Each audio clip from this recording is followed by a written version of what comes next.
please, won't you join me in welcoming Mr. Chuck D.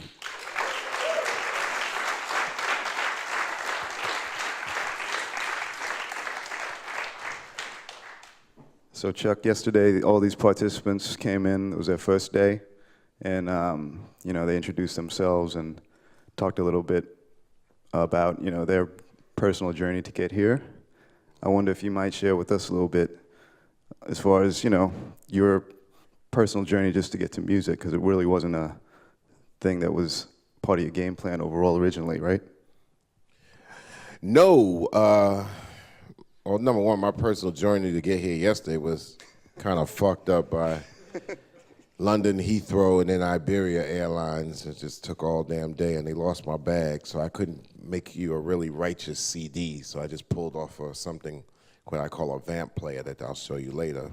But my personal musical journey actually came by accident, because I grew up as a big sports fan. And then New York, where I was born, in Queens, a big fan of baseball, which is the New York Mets, and basketball, the New York Knicks, and football, American football, the New York Jets. And around that particular time, I was 8 or 9, they all won the championship. So that just further threw me into fanaticism about sports. And I wanted to become a sports announcer, listening to New York City sports talk shows. And music was a thing that was always in my household. I mean, my mother is Motown, Stax Atlantic soul music in the 60s. My father played jazz and some James Brown. But I listened to music quite casually, and in the 1970s, I listened to AM radio. I was a big AM radio fan. WABC was a radio station in the New York metropolitan area that played top 40 pop radio. But I thought what was exciting was the DJs, the jocks, and the way they used to come on. WABC, Dan Ingram. I just loved the voices, man, and I loved the voices of announcers. And so I wanted to become a sports announcer. And actually, there was one guy that bridged the gap back then. There was a guy named George Michael, who later on did the George Michael Sports Machine. Sports Machine. Not the George Michael you might be familiar with from Careless Whisper fame. Not that George Michael. But he had a great voice, and you know that George Michael was a DJ, so he was one of the DJs on WABC. And so when he actually flipped over into sports, I thought that was a cool thing. But the music bug bit me around 76 and 77, where I used to I wanted to play ball all the time, and I went to this place called Higher Ground. They named it after the Stevie Wonder record. Mm-hmm. And then half of the place was basketball, and the other half was music, with this thing they called a DJ. Now, we always thought DJ just meant discotheque guy. And, and they would wear, silk shirts and be behind this gigantic foundation platform. And so we would walk a mile to this place in the wintertime to try to get our ball on. But knowing that we go to a place, they got 2 rims, everybody wanted to go to this one place that was happened to be open to some kids. And so, you're looking at 2 basketball rims with 100 brothers waiting to play. So who got next? This shit's gonna take forever. But as you're sitting there and knowing damn well you're not gonna play, the other side of the gym was this DJ wearing a silk shirt, as all of us just had some regular tank tops or whatever. So he was playing music. So cats is like, before, music and sports were 2 totally different things. So, we over on one side trying to be hard and shit, but you nod your head to the music. And this is when disco just started to ease in from from the over-funk period, when funk kind of got played out because everybody was trying to do it. Once David Bowie did Fame, that's when it was just like, okay, I'm tired of this shit, And disco, it came in, and disco started off kind of funky, because it really kind of started off kind of like with the OJs, I Love Music, and a lot of the Gamble and Huff strings and orchestral arrangements and stylistics and Tom Bell. So they had upped the tempo and they had changed the beat. Doom, doom, doom, doom, doom, doom, doom. And that's how disco became to come in. It was very cool in the beginning, around 75, 76, 77. So the DJ actually was playing this record from the group War, who had actually said, hey, we got to up our tempo too. A lot of the funk bands had upped their tempos. Mandrill, War, more, I guess, more known, Kool and the Gang, when they did Ladies Night, I guess 2 years later. And so we're watching this DJ as we're waiting to play some ball, and he's playing this song called Galaxy by War. So I'm sitting there, and I like the song, how it sounded on the radio, because it would basically start out, on Top 40 radio, on really, WWRL was a soul station in New York. And they said, now we're gonna, and they had the incredible DJs, Hank Spann and Ina Hawthorne Gregory and Jerry Bledsoe, and they would have the best voices in the world. Welcome to WWRL Super 16, because it would be 1600 on the AM's dial. They said, welcome to WWRL Super 16. Here's a song by War Galaxy. And they come on, short intro, then they would go in, people going out of space. You could Google it, look it up, LimeWire it, in case you think I'm tripping. This DJ had played the same record, but the words never came in. And he was like, and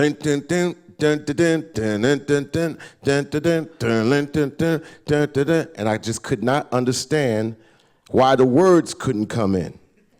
And he played this for about 10 to 12 minutes. So just to show you how people didn't understand anything about DJing, I'm telling you some shit from New York. Because, so many of y'all think that automatically cats out of New York just automatically, yeah, it always was like that. No, we country as a motherfucker, man. Especially on Long Island, which is only like 15 minutes out. So I was like, how is he making that record go like that? I said, in my mind, because you couldn't really see tuned turntables, you had no idea what he was doing behind the DJ stand. He was just moving like from this side a little bit to that side and had a light in his face. And I said, that record must be about this big. Because I just said, how could it be? He hasn't stopped. So I'm looking from across, and that was my first fascination to the technical aspect of DJing. I totally did not understand how one record could be extended into another, and that bit me. The technical aspect bit me. Later on, tapes were going out, cassette tapes, and people used to make pause tapes off of radio stations. Yeah. And another record that got me off of the tape, but really by DJ Hollywood's, he used to call himself DJ Hollywood's son, DJ Smalls. Mm-hmm. He had this song called, The Jacksons. How many of y'all know Michael Jackson? Okay. All right, now I'm gonna tell you something. How many of y'all know that the Jacksons were produced by Gamble and Huff in 75, 76, 77? How many of y'all know Gamble and Huff?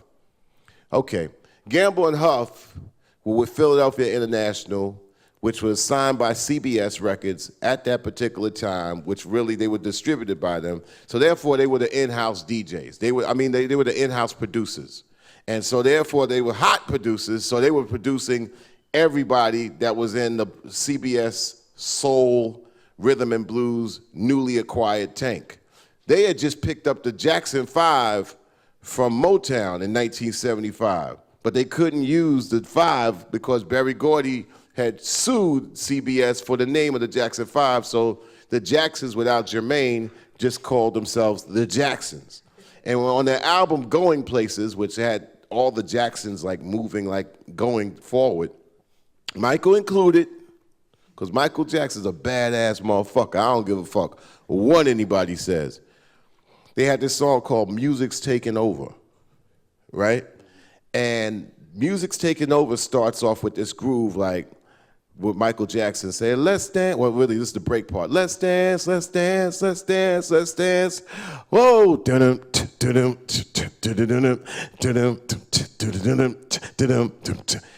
I heard on this tape, once again, because the record was really short, intro, boom, into the record, this groove was going on forever. And I was hearing Michael Jackson's voice, let's. And I'm like, why is Michael doing that shit? And then let's dance, let's dance, let's dance, let's dance. Whoa, so I went to the store to buy the 45. And it started off like ding, ding, and then went into the music. And then it's like, let's dance, let's dance, let's dance. Whoa, and it faded out. Because it was a 45. And I was like, this ain't the shit I heard. And that's what really bit me. To make a long story short, the technical aspect of what DJs were bringing to the music, that's really what started hip hop, the curiosity of taking something that was given to you as a recording and flipping it for the listener or for the audience, whether it be at a party, whether it be on a tape. And cassette tapes were just new they were developed in '64, but when they hit the hood with low expensive players where people were able to listen to the radio station and make pause tapes. That's the beginning of hip hop, and that's why it's no secret that the Holy Trinity founders of hip hop are Kool Herc, Africa Bambaataa, the master of records, and Grandmaster Flash. That's the Holy Trinity. It starts right there because their influence with the recording, taking recordings and flipping them in their 3 different circles went into the other areas. Like you got to talk about Pete DJ Jones. You got to talk about guys like Maboya, the big sound system DJs that came with that Jamaican aesthetic of the tune turntables, but really going into manipulating disco/soul records. Now, a lot of people didn't dig into the funk and dig into the soul after first, manipulating what they could out of what was considered disco. But as disco went forward with more computerized shit, people started to dig back. And the guys from the street started to dig back even more, finding things like James Brown's Sex Machine and all those funky records that were obscured, like Apache and 5 minutes of funk and 7 minutes of funk and things like that. But now, you being on Long Island, well, I guess at that point you were on Long Island as a teenager. Yeah, Long Island is like, you take the bus to Jamaica, you take the E and the F train, you're in the city. So the thing about Long Island is that everybody from the city had moved to Long Island. So Nassau County was the only place, and Suffolk County was the only place where you had everybody from every area of New York City. Before that, people in Brooklyn had no reason to go to the Bronx. Absolutely no fucking reason. And you ask a person in the Bronx, you go to Brooklyn? And they'll be like, for fucking what? Harlem and Manhattan was the center point, so a guy from Brooklyn probably would go to Manhattan, and that would be the end of that, or they would stay in the planet of Brooklyn. Same thing with the Bronx. The Bronx would stay in the Bronx, or they would come to Manhattan. You wouldn't find a person from the Bronx to come to Queens. Fuck that. People in Queens kind of would venture into maybe Manhattan and possibly the Bronx. And so this migration in the 70s was very important about figuring out, the gigs, the DJ, and the music, all that's intertwined. The radio station that was playing, RL was the soul station, but people still said they can't front and say that WABC wasn't an influence. You ask guys like Biz Markie, you ask guys like Bambaataa, and they'll tell you, yeah, hell yeah, because that's where the exposure to like people like Steely Dan, Aerosmith, all that came from. But what about, when did you get exposed to, excuse me, like Cold Crush tapes and things like that? Were those passed around at school as far as your exposure to those pioneers from the Bronx? No, because when I graduated from high school, it was 78, so those tapes wasn't running around like that. The Cold Crush tapes were more 78, 79, 80. I was in college, and I was in some other thing. The thing about it, when you got into college, you quickly severed yourself from all high school activity. So when people talk about the parks, I was in the parks. Yeah, because you couldn't get in the clubs. The whole key is to get in the clubs. And the DJs that were excelling in the clubs were Eddie Chiba and DJ Hollywood. They just totally dominated the club scene. And I'm 18 years old. I make no secret about it. I'm trying to get in the club or get into a thing 18 and over so I could get with a girl. You know what I'm saying? I ain't trying to go into high school shit. I'm trying to go to the club in college, and I got to whip out as much ID as I can to get up in there. And these were the DJs that were dominating, and you had to dress, which I didn't like to do. And the parks jumped off in the summertime where you can actually just be casual because it could be outside. It can't be outside in January and shit. So my exposure was before Cold Crush. My exposure was to the DJs and the DJs that actually were making tapes. The first street DJs that penetrated to me, other than me just following Hank Shockley and Spectrum in 76, 77, because they would bring Long Island and Queens along with Infinity Machine and along with King Charles. They had a big terrain. I would follow them. So these are the mobile sound systems in Long Island that Yeah. were doing parties. Not only were they mobile, but you had to be mobile to catch them. So the thing that was different from the Bronx and Brooklyn is that a lot of people waited for things to come to them.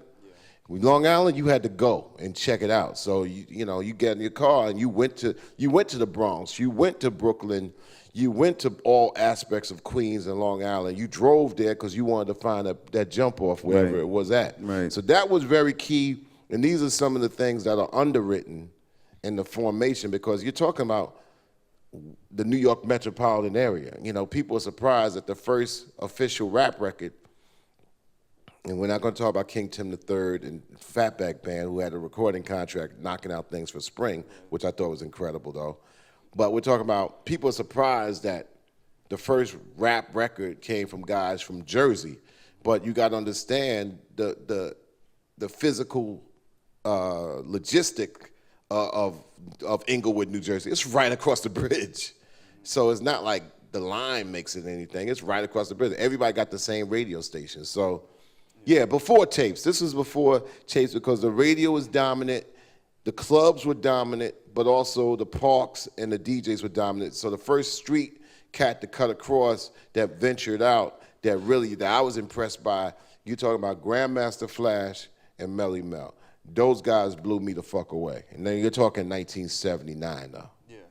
So when did you first encounter them? Was it live? I first encountered them live in 79, because they were able to bleed into what was happening at the club level and also at the college level. Because they had records out at that point. No. Were they 79? This records didn't come out. Records. Yeah, this is before 79.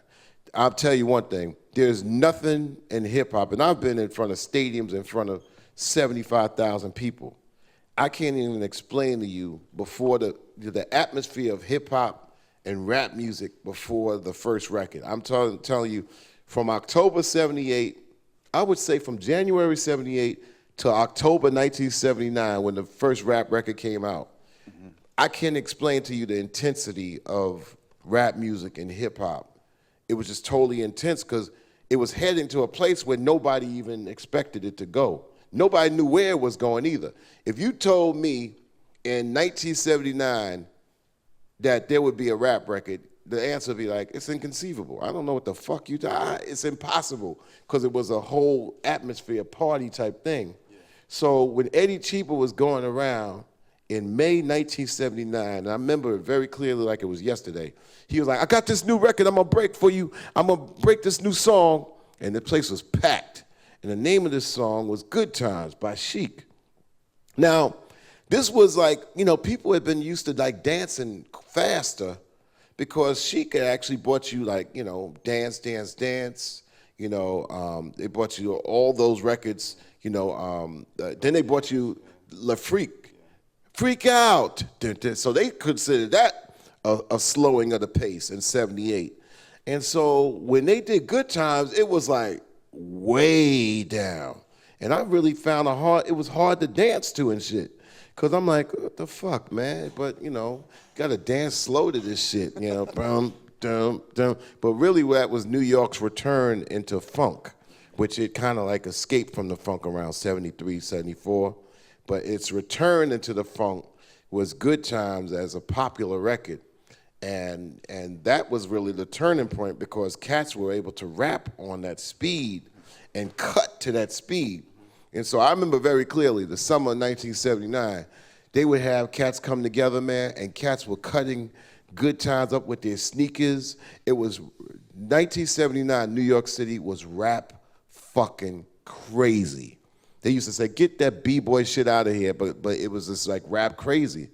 But this was before the rap records, and everybody had a feeling something was going to happen, but nobody knew exactly what. Eddie Cheever was going around and saying, look out, y'all, because he broke the records, but he was like saying, that's why I'm going to come out with my rap record soon. And people were like, the fuck are you talking about? How you going to put rap on the record? When King Tim III came out in July, and I'm just going to get this out for this 30 more seconds because it's very important to my foundation.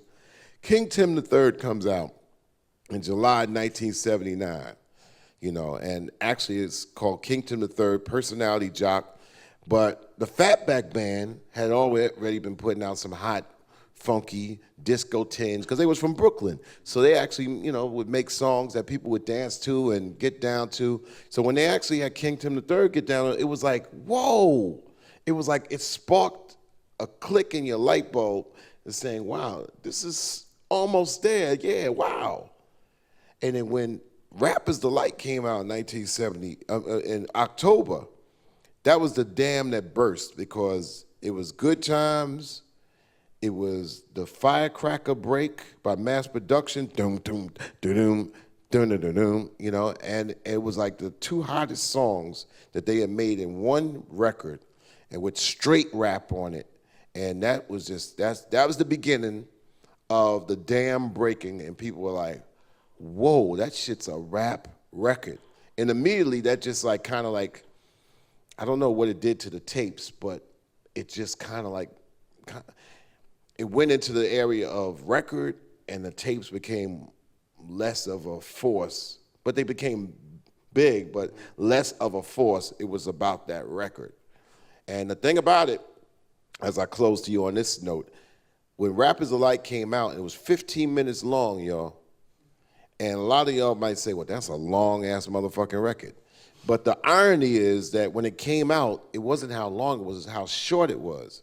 Because to me and to others, rap was a 3-hour thing. Mm-hmm. And so I was like, wow, they got it down to 15 minutes.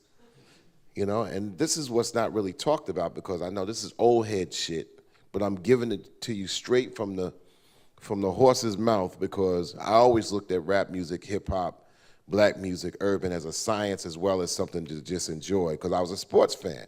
And anybody knows about sports, you can't be a dumb motherfucker talking about sports. How many of y'all like sports? See, that's why y'all music guys, y'all music people. You go in a sports circle and don't know what the fuck you talking about, they'll tell you, get the fuck out of here. So I like people to think like in music terms the same way as people talk about sports. Right. So that was my beginnings. Right. But then when rap records came out, that's when you decided that you had possibly something to devote your life to, but it wasn't the music, right? No, I was going to college. I got kicked out my freshman year. I worked at a job, and then I went to some other classes. I got into college as a graphic design phenom. I turned down a scholarship for architecture at New York Tech, and I was really good. Matter of fact, I thought I was too good. I was really good, but I had no direction. I was like, okay, you're good, but what the hell are you gonna do? So when rap records came out, it just kind of clicked to me. I was like, wow, rap records, that means covers, that means graphics. I could kind of use my graphics to work in the art department at a record company if records get bigger.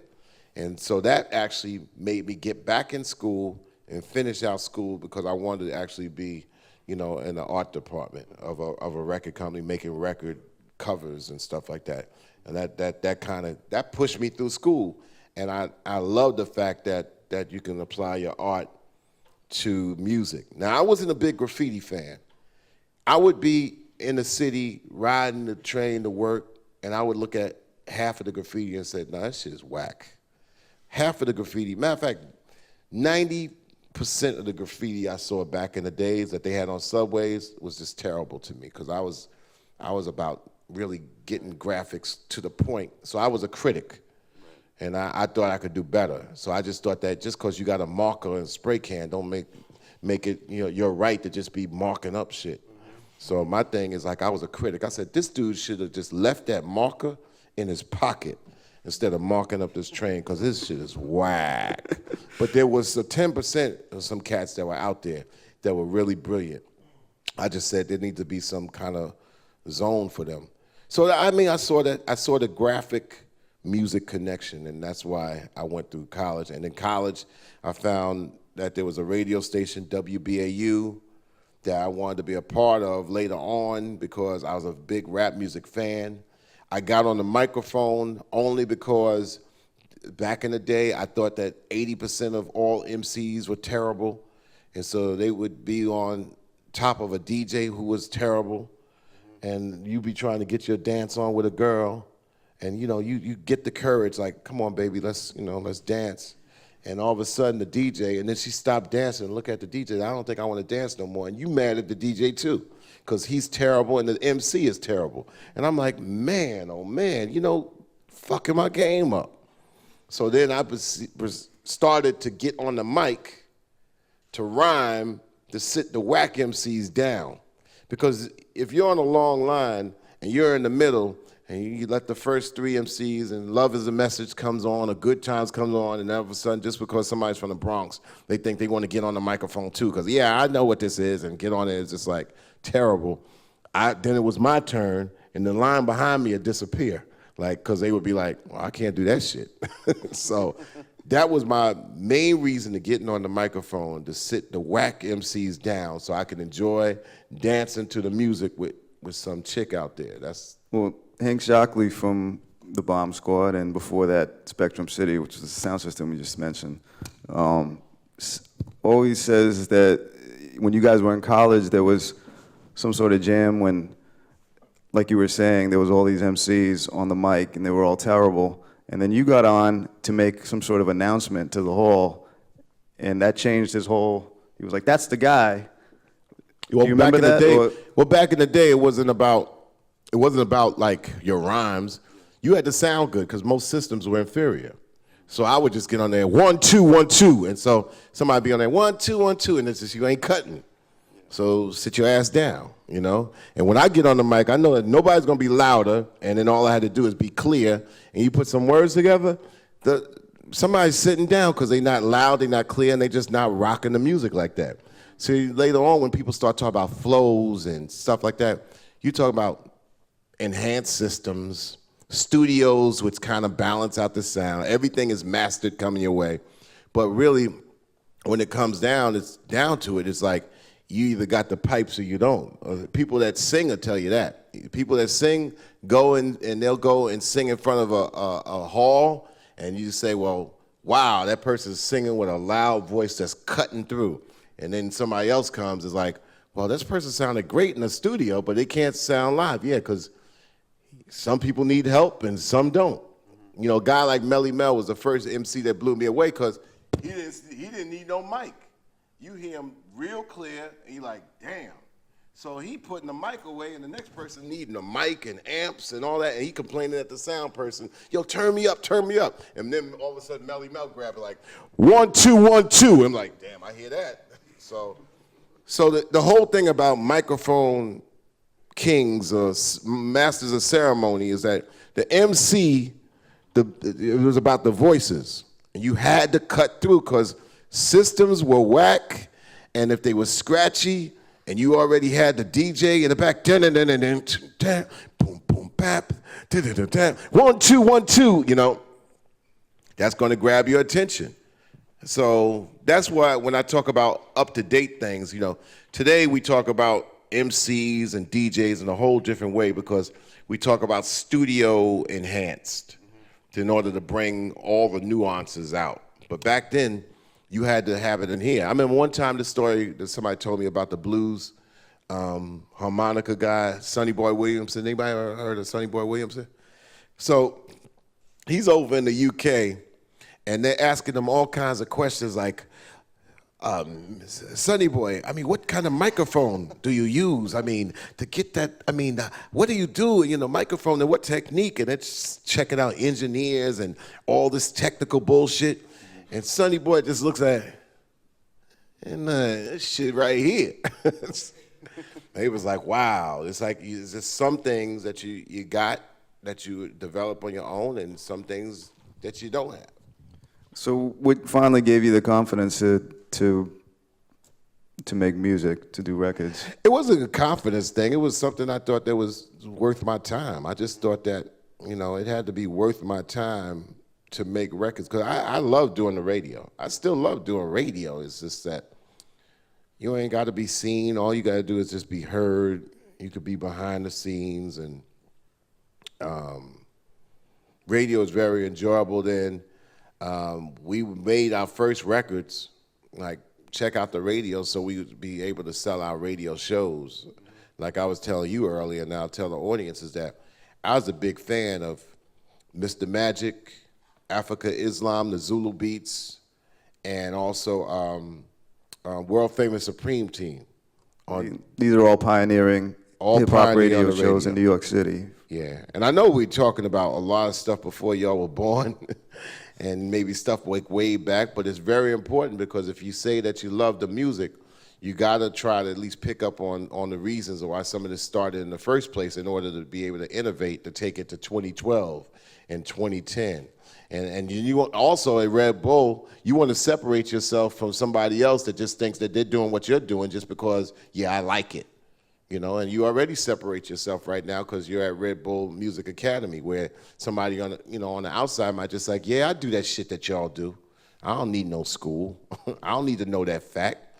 And all of a sudden you're like, wow, So all this is important, I think, And if I was there and I was able to retain that surrounding, it's important that I spread it because I say, what good is an old head like me if I can't drop some jewels to y'all to pick up and use for yourself? Right. Now, as far as the radio went, though, too, that was also the foundation of, being a part of a community and not just being something beyond music. Is that correct? That's correct, because we talked directly to our community and they was able to see us. And I think that was a beautiful thing about radio back in the days of R&B.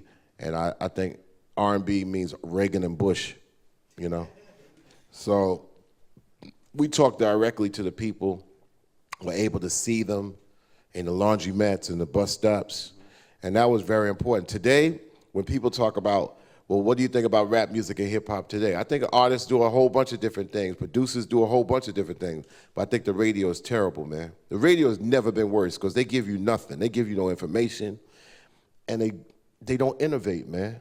So they don't innovate, they don't give you no information, they don't give you no sense of history, and what they think is good, they only judge themselves. They don't really get judged by a higher order.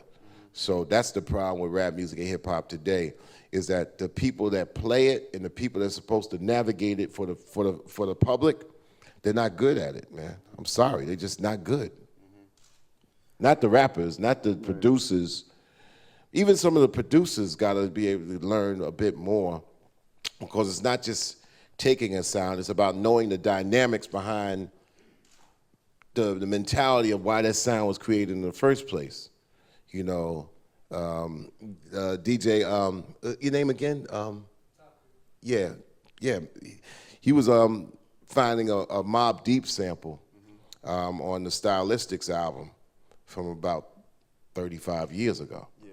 You have to get into the dynamics of before if you get into say, okay, Mobb Deep took this sample, you got to probably get into the dynamics of the musicians that made it. I mean, Tom Bell and was part of the Gamble and Huff team, and he would orchestrate the Stylistics as well as orchestrate the Spinners, and so his uses of arrangements and horns and strings were immaculate. Matter of fact, Tom Bell was a perfectionist. So his grooves that he would use from the Philadelphia orchestra that Gamble and Huff also used, all this goes into saying, wow, this is the science behind why this music was made the way it was in the first place, which led to me thinking that it's groove, it's funky, and it's made to actually extend into a sample or even manipulate. Because you got to go into the mind of the musician or go into the goal of what people try to do. And the Stylistics were there to swoon and to also hold you hold the senses and hold the zone of like, okay, this is a love song, but this is a groove that's going to get you when you're on the floor or wherever with your loved one to sway a certain way, or to or to relate a certain way. And that sway and that movement is still there in the musician's mind, or in that chops and in that groove. So that's why all this is important. It's not just about I'm a snatch a sound because I'm a snatch the sound and make it what I wanted to make. Yeah, that's one half of the answer. But the other half is like saying, why was this sound created in the first damn place? And that's why they call people like Africa Bambaataa the master of records. Guys like Grand Mixer DXT, a master of records. Guys like Questlove from the Roots, a master of records, would be able to understand not just the record, but the musicians and the engineers that make the recordings.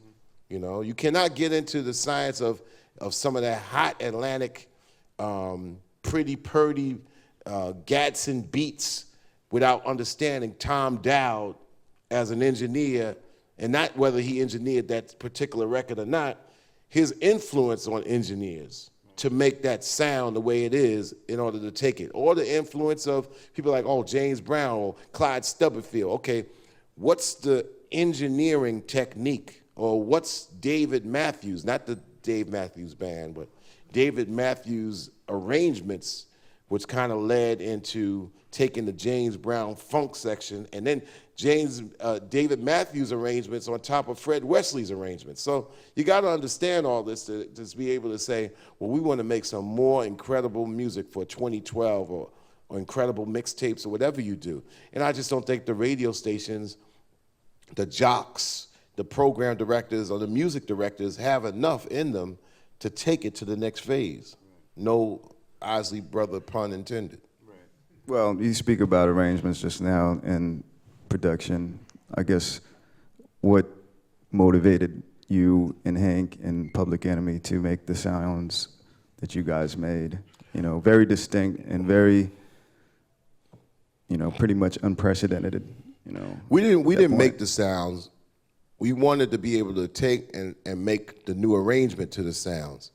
Because we had a knowledge of records and we had a respect for the records and we had a respect for the different genres, our things was trying to make it all work. And then we didn't like where R&B was in the middle of the 80s. We just thought that the worst thing that ever happened to R&B is that they started to use synthesizers, or synthesizers started to use the musician as opposed to Stevie Wonder would pimp the hell out of a synthesizer. But a synthesizer started to use, and drum machines started to use the producer. So you would just have this corny ass, just like corny ass sounds coming out of the 80s that we wanted to rebel against. So our whole goal was like, we're going to destroy the music business concept of music with music. Mm-hmm. That's what got us in. We wanted to eradicate every bit of smooth R&B that was made in the 80s off the face of the earth. and also, and English pop, and the music of the 80s, Public Enemy came about because most of the music that we thought from 1979 to 1986, except for rap records and a lot of organic type of music, we just thought was terrible, man. Just whack. And so our whole goal was just to wipe that shit off the face of the musical map. Mm-hmm. And that was our goal of Public Enemy in the beginning as sonic assassins. But by the same token, when Public Enemy came out, there was resistance from pockets, within the hip-hop community as well. I mean, this is like, maybe this is a myth, or you can refute or confirm it, but you guys performed at Latin Quarters at a certain point, and there was, Melly Mel and other people in the audience, and repeatedly heckled you guys and gave you a hard time. Melly Mel heckled us because he thought we was part of the contingent that dissed Mr. Magic, which really, Scott LaRock and KRS-One was just like launching in, and Mr. Magic was like, no, you're gonna respect this. So our association with Dr. Dre, I'm talking about Dr. Andre Brown from Yo MTV, not Dre from the West Coast, because it was 2 Dr. Dre's at the same time. That's where Melly Mel was a friend of Magic. So, and and Melly Mel, man, could be heard on top of music. So you like, get those motherfuckers off the stage, and we're performing. We got a sound system, and you can hear this dude in the back. Because, we're from Long Island. He didn't know anything about our history. So those were kind of like our chops coming through. But And that's at Latin Quarter, which is very famous hip hop venue in the 80s. But we had songs that were going through Latin Quarter that you couldn't dance to, but that automatically set off some kind of zone inside the average B-boy that they just could not dispute. And that was Public Enemy #1, which was a tape that I made for WBAU in '84 that automatically set fire, which made Rick Rubin want to sign me in the first place. And our thing was not make music. We're going to make unmusic, because we knew it was the hot rap records. We knew Run DMC, the Kings, coming off the Grandmaster Flash and Furious 5. So we knew all the records that were out at the time. So in order for me to make something, I wanted to make something that actually stood out. When I made Public Enemy #1 at the end of 1984 as a WBAU promo tape, I lived in Roosevelt, still to this day, next to a busy street. So we would try to we would monitor the radio show based on how many people wanted to make tapes from the radio show. So, when a car goes by, you can usually hear a car go boom, boom, boom. It could be anything. But I started to use noise because I wanted to be able to take a real good survey. So when I noticed when I did Public Enemy #1, when a car went by and we knew that it was hot, that we were doing on the radio, a car would go by with the beat, boom, and that's the whole key when we knew Public Enemy #1 was hot. And Public Enemy #1 was hot for 2 years before it became a record. Right. And that's what made Rick Rubin say, I want to sign this guy. And me and Flavor was driving trucks, delivering furniture, and I was making this tape, and Blow Your Head by the JBs was a record I always liked. There's a whole nother story behind getting that Blow Your Head record. It had something to do with going over some chick's house and taking the record, asking them for the record after I didn't get, what I came to the house for. I was like, okay, baby, whatever. Can I have this record? And I took the record and was just blown away by Blow Your Head. But it was always a record that was played in the roller rink. Okay. And it was played in the roller rink, and the DJs did not have enough skill to extend the break, because it's a tough break. It's really like this much. And I always had in my mind, if somebody could keep this shit going, and it wasn't until you had machines like the Emulator 2 that would come out, and guys like Marley Marl really made the Emulator hot and happening, and then later on the Kai, and then we was able to extend that song. But the truth in the matter, not spending too long talking about this, is that I made the first demo off of pausing the cassette, just like we made, people were used to making cassette pause tapes. So I made it off of going over and over 2 tape decks and going, wah. So a couple of glitches are in it because they wasn't perfect timing. But the thing about it, I was able to rhyme over it, so the rhyme actually connected all of the pieces together seamlessly. Now, when we tried to make it in the studio for Def Jam, for our first Def Jam release, what happened is that when the equipment was, we were able to make the song and reduplicate it, but Hank and I considered it too clean because it was just clean. It didn't have the thing that the breaks in the pause tape gave it that funkiness of feel and direction that we didn't have. So that's what made that a totally different thing when we decided. So what happened when we made the record Public Enemy #1 is actually was 2-inch tape that was cut by Steve at the engineer, and we made a natural loop around a microphone stand going back into the Studer heads. And so it goes, and so it had that feel of a band, so to speak. But that's how Public Enemy #1 was made, to almost capture the feel of the original demo tape for BAU, which had a lot of funky feel and dirt and grime in it. And so that, to make a long story short, that was the beginning of us realizing that we're gonna make some noise by bringing the noise, and we're gonna make different records, and we're gonna make some abrasive records. And the whole goal was then is like, make some music that your girlfriend's gonna hate. And that was definitely going with me, because our girlfriend at the time, which later became my wife, was like, yo, if she don't like this record, that means we got some hot shit here. Because she like Luther Vandross and all that other shit going on. And I was like, yo, I'm making some shit that you say, turn that shit off. And I, and that always worked for us. Right. Well, let's throw on a quick couple seconds of that. Yeah, what you got there? You got the original one, or you got yours? I got the official one. Oh, you got the professional one. Professional one. If you had the one, that would be. You could download the original demo on slamjams.com. I got it still up there. You could take it down. It's the original demo from 1984, where you hear I Could Go Solo Like a Sugar Ray Bowler, which is like Sugar Ray Leonard was the guy that was dominating the boxing scene. And so when I had to make the record, it was like I could go solo like a Tyson Bolo. So it went from Sugar Ray Leonard to Tyson. Went from welterweight champ to heavyweight champ. So that was the difference in those particular records. But I know, I mean, many of y'all say, okay, Chuck has talked about all this, and we haven't gotten past 1986. Because if somebody just said, okay, when people got into making structured rap records, okay, you got 8 bars here, you count in 4 bars.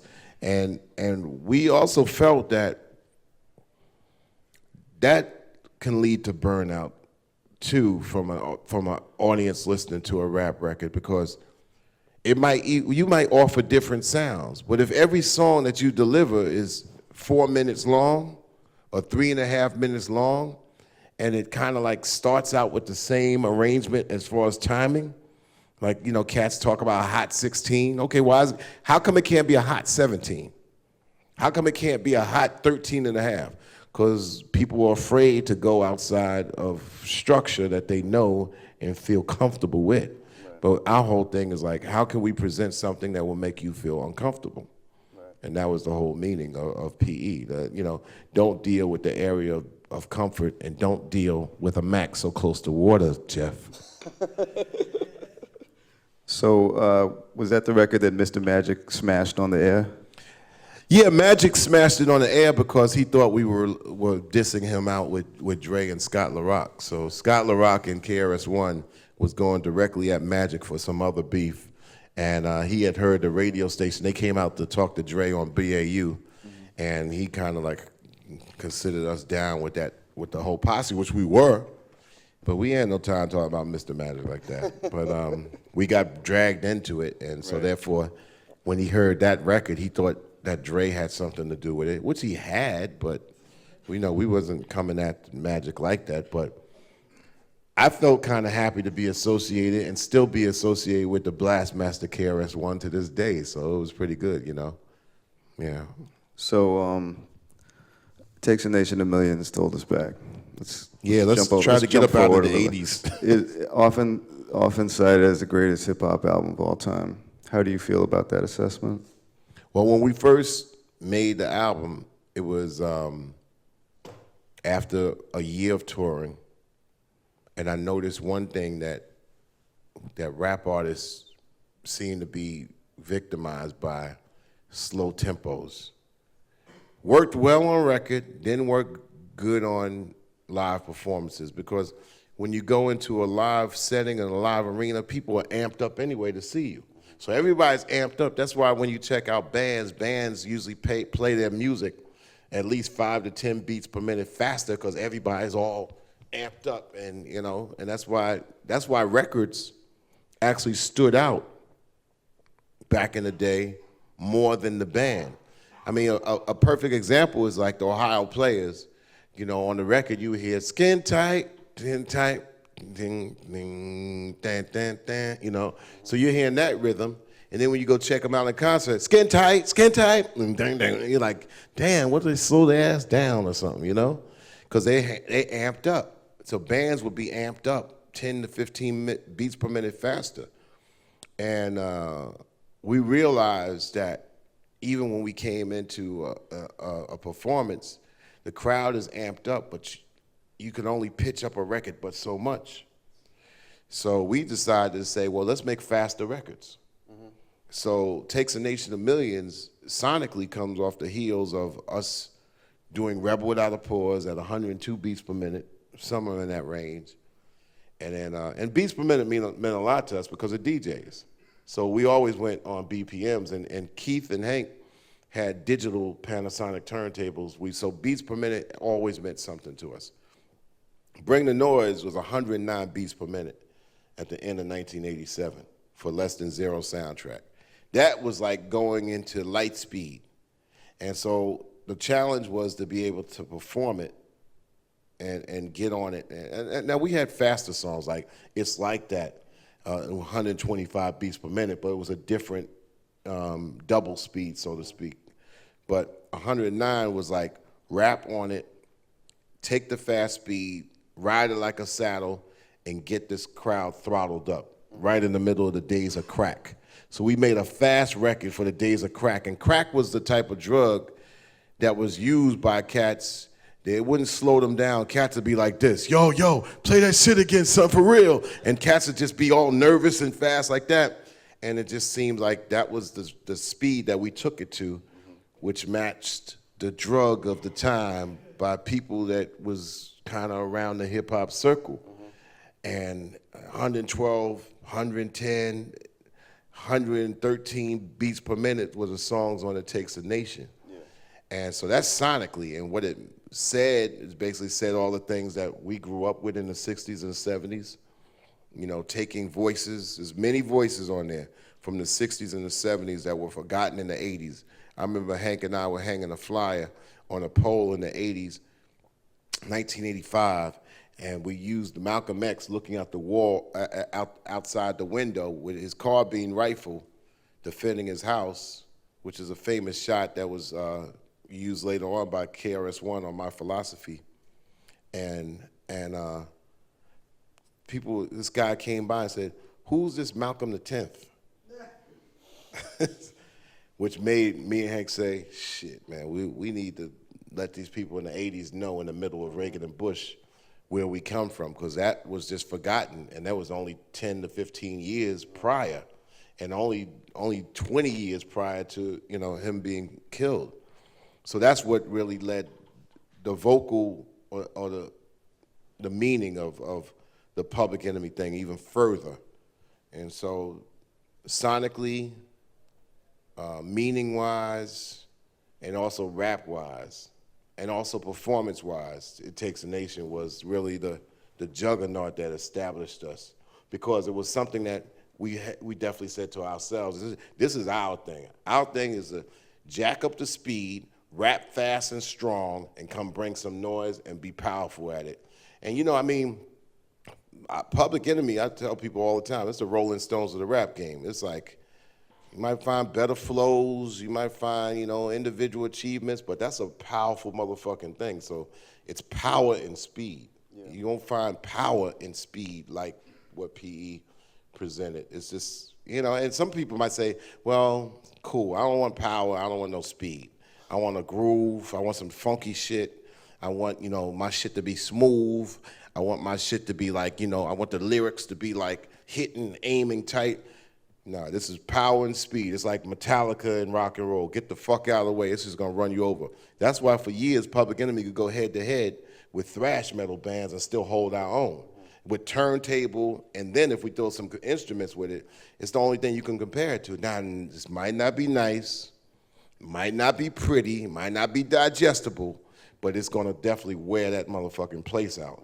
And that's what established us. You guys performed the album in its entirety in concert this last year. A lot of fun performing that album. A lot of fun. It's one thing, one of those things that those records, They're not like easy records, like somebody just stand in one place and just throw your hands in the air and, you walk along side to side. Those records are some things, if you don't kind of prepare yourself to do the records, they will do you.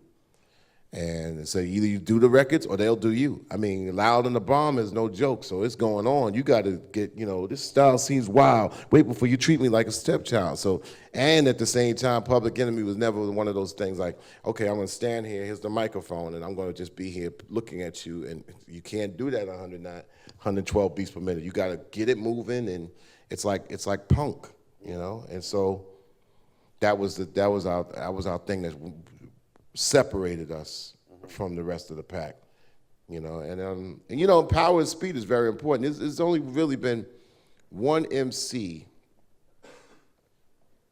in my book, power and speed, and could do it all.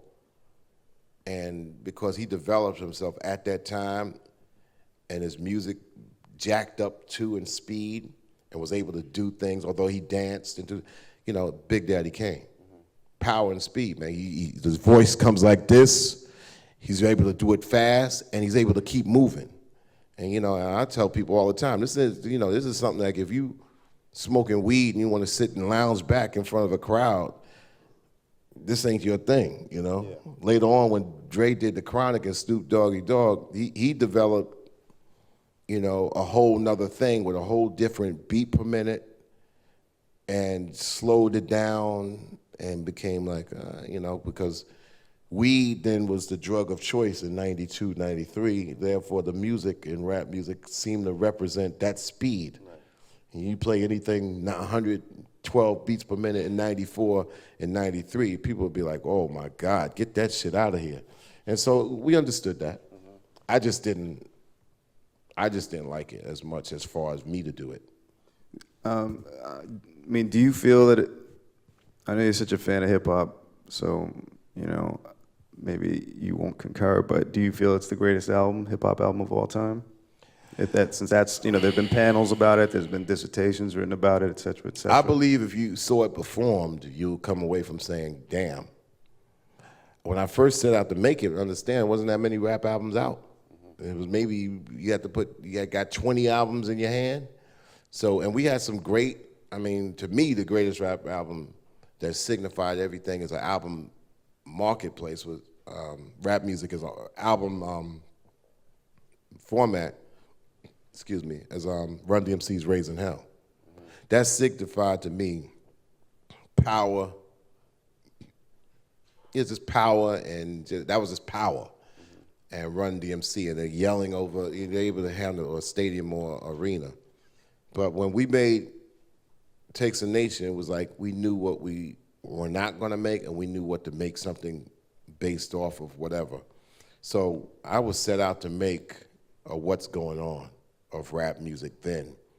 So it had a lot of things going with it. It had its sonic changes.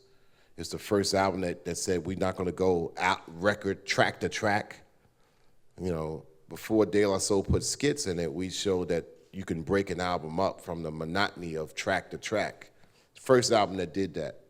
The meaning, the voices, the arrangement of samples, the arrangement of the album to itself, the juxtapositioning that it plays like a radio show. We wanted to make it exactly 60 minutes, so it's an hour of introduction into the world of 1988. So it's calling it the greatest rap album of all time. It's like, I don't know. That's just somebody else's call.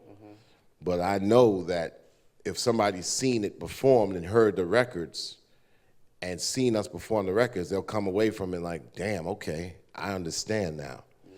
So they would have to see it, feel it, take it in, and they would come away and would say, all right, watch somebody else do an album. And I think that, that was a thing I was kind of critical about when I first heard about it, the Don't Look Back concert series, which the promoters in the UK would tell a rapper, do your album, we don't want you to do anything else. And so first I was like, it sounds like a fan's dream. It doesn't really sound like an artist's dream. But when we did it, and we actually played along with the Bomb Squad with Hank and Keith Shockley, it was a treat because it was a challenge, and we stepped up to the challenge. It was a treat, and so coincidentally, we'll be playing it all year long. We got another tour in Germany, Greece. We'll do some more shows in the UK and cap off the year in Australia. That'll be tour number 63 and 64 for Public Enemy. So it takes a nation. It's fun to do because what we do is we do the album, and then we say, okay, we'll do our other shit, which actually is another hour of showtime. Okay. So it's fun. I mean, what wouldn't be fun getting down next to Flavor Flav? I mean, really, man, he's the greatest hype man ever because he invented the role. He's brought so much to the game that people kind of just think that, young cats think that, oh, he's a TV show, what does he do? They asked what the Flavor Flav did from the minute one I introduced him, when me and Hank introduced him to Rick, and said, we got to sign him too. I was like, what does he do? We don't fucking know what he does, but you got to take him. And then he's had many imitators, never a duplicator. There's nothing like Flavor Flav, nothing. So he's the one that makes it enjoyable, and what Griff has brought to the table, what Terminator and now DJ Lloyd brings to the table. So it's a fun thing to get down with. It's like getting down with U2 or somebody like that. So it's fun. I was just curious, as a side note, when you said that you and Flavor used to move furniture for your dad's business, and I read that you had imagined like you and Flavor would do a TV show together, where you're just driving around. But the problem is, that would be fun. But I mean, back then you were imagining it, even before all this. Nah, that was his work we had to do. He had to work. I had to work. So that was it. I know people look back on it and say, "Would you do a TV show?" Like I don't like to be photographed. I'm the type of person that says, "Get that damn camera away from my house. You got 5 seconds to get it around. 3, 2, and get that camera away from my crib." So I don't like to be photographed. So I don't like to be televised. I never like doing videos. So I'm different when it comes down to that. But Flavor's made for camera. You can't take your eyes or ears off of him. So no matter what he does on TV, he's gonna just obliterate anything else. Whether I don't care what he could talk about science or he could just talk about foolishness, which he'll talk a blend of both, and you can't change the dial, because you just like, what the fuck is going on with this guy, So that's that. Has it? I'm curious to know. I mean, one of your famous quotes is hip hop serving as CNN for Black communities. Now today, what is serving that purpose if it's not hip hop, or is it still? Hip hop is a worldwide cultural religion. Simple as that. It's everywhere. It's in more than 150 countries. And I think the biggest misnomer that has happened about hip hop is that people still talk about hip hop like it has to have a New York state of mind. And that's been over since the 80s. What Takes a Nation also did, it signified that it was already a global scene when people started asking, well, is it a global scene? And they started asking that question in 1999. The first statement in Takes a Nation is like, good evening, London. So we was telling the United States at that time, like, this is already happening in London. And you're hearing like, going on. So if you ain't up on hip hop, and this is what's happening in London, then New York, Philly, all y'all better get up on it, because we already got it going on. And we letting you know this is how much we got it going on. This is no bullshit. And so it was like sort of like introducing the first live concert element to hip hop, and It Takes a Nation. Because people could say, all right, you guys are making up your own world. You're doing whatever. Fuck the beats per minute, all that crazy noise your shit doing. You're making up your own shit. You're believing your own hype. Nope, this is London. I like that from the people up top. Check this out. You're hearing all that crowd. So really, also we're fans of music. We understand when Earth, Wind, and Fire came out with Gratitude. We understand when Emotion came out, and you hear like, Earth, Wind, and Fire live. it helped boost the Earth, Wind, and Fire concerts because you had to become part of what the fuck is going on. And the Earth, Wind, and Fire live, as far as a band in the '70s, they just dominated over the scape. So that's what we wanted to kind of prove. Like, okay, say what you want, but this crowd is bananas, and you're not used to hearing a recorded bananas crowd in hip hop at all. You maybe hear a club, oh, but you ain't hearing no stadium, arena, or gigantic building. Yeah. I guess I asked you about this yesterday, but P was always the biggest champions of hip hop, always fighting for acceptance and recognition for hip hop because it was such an underdog genre for so long. I remember seeing interviews with you back in the day where it's like, you're very proudly saying, hip hop has its own section in the record store. We never had that before. Now, obviously, hip hop has become, mainstream popular music. Well, hip hop is bigger than the record store now. Right. But I wonder, do you feel as though, hip hop has won that war, and that, at what cost at this point? Hip hop hasn't won any war because if you talk about hip hop from a United States state of mind, people have failed to realize that in the United States that they fell off a bit. And United States, and I'm talking politically, and also going to talk musically in a quick second. United States is like Michael Jordan in the 20th century. It's like, oh my God, you won world wars, you moved into other parts, you're post Teddy Roosevelt, beat everybody with your big ass stick and you're macho, you're swinging it, like what? Cool. It's the 21st century. United States has to realize that it has to really work hard to be one of the top 20. Not that you dominate over the whole space. And that has trickled down into culture, basketball. Started by a Canadian, who people forget, started by a Canadian in the University of Massachusetts system to teach this sport to Americans, which was dominated by Jewish Americans, then white Americans, whatever, and then black Americans dominated. And it had its time, just like boxing. That's why the boxers you find are all coming out of Lithuania and Ukraine because I come from nothing, I'll kill you, I knock you the fuck out, I come from nothing. Well, so boxing has a different zone now because it comes from a different hunger standpoint.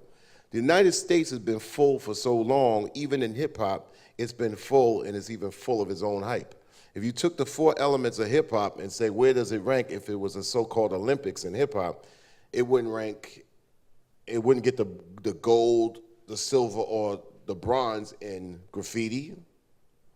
It wouldn't get the gold, the silver, or the bronze in breakdancing, although it's coming up a little bit.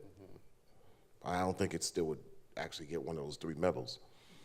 Turntablism, not winning the gold, silver, or the bronze in turntablism for the last 20 years. We have exceptions here and there, but really, come on, man, worldwide? So that's 3 of the 4 elements. Then you got MCing.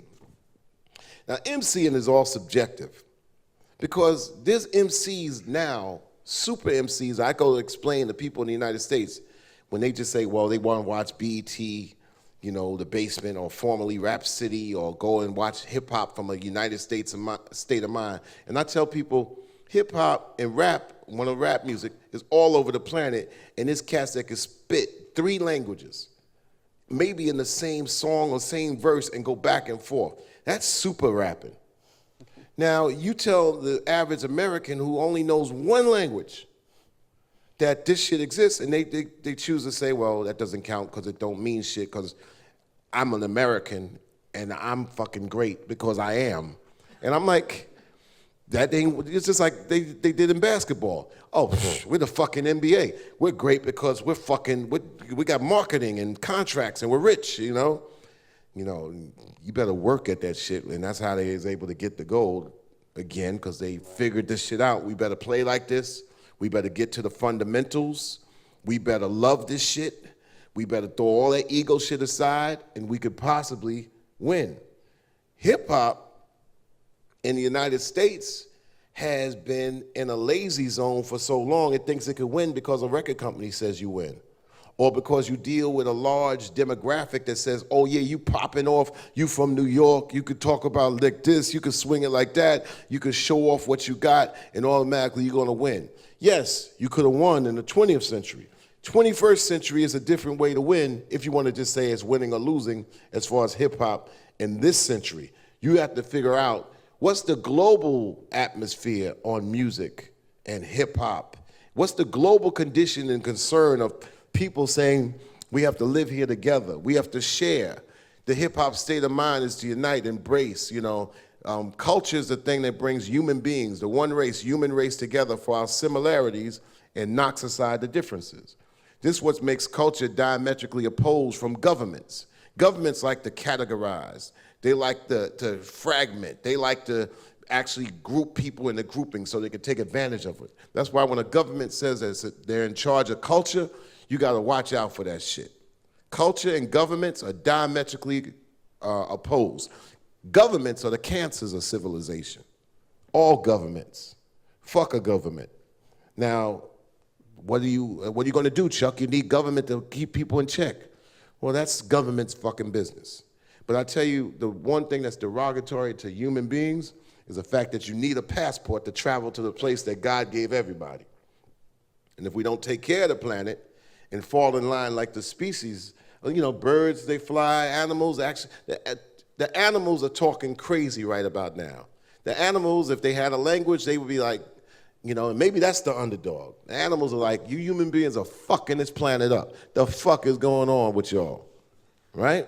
Because the animals are talking some real shit going on. Anybody recently heard the story about the penguins that actually had to get help to go right back south because they came too far north? Because the atmospheric planet climatic conditions have been altered by the greed of human beings and by the audacity of our stupidity. And so hip hop has this organic sense of trying to culturally bring people together to figure this place out, to figure ourselves out. And I think, beyond hip hop as a term, it's the beauty of culture and the beauty of music and art and expressionism is to say, we gotta share this thing. Mm-hmm. And I think Americans who have watched hip hop through the portal of corporations have actually accepted the cycle of greed, so to speak. So when you actually see hip hop in the United States, and it's not about the ability of an MC, but it's the size of their watch that makes people go, oh, look at that watch. Oh my God, did you see that fur helicopter?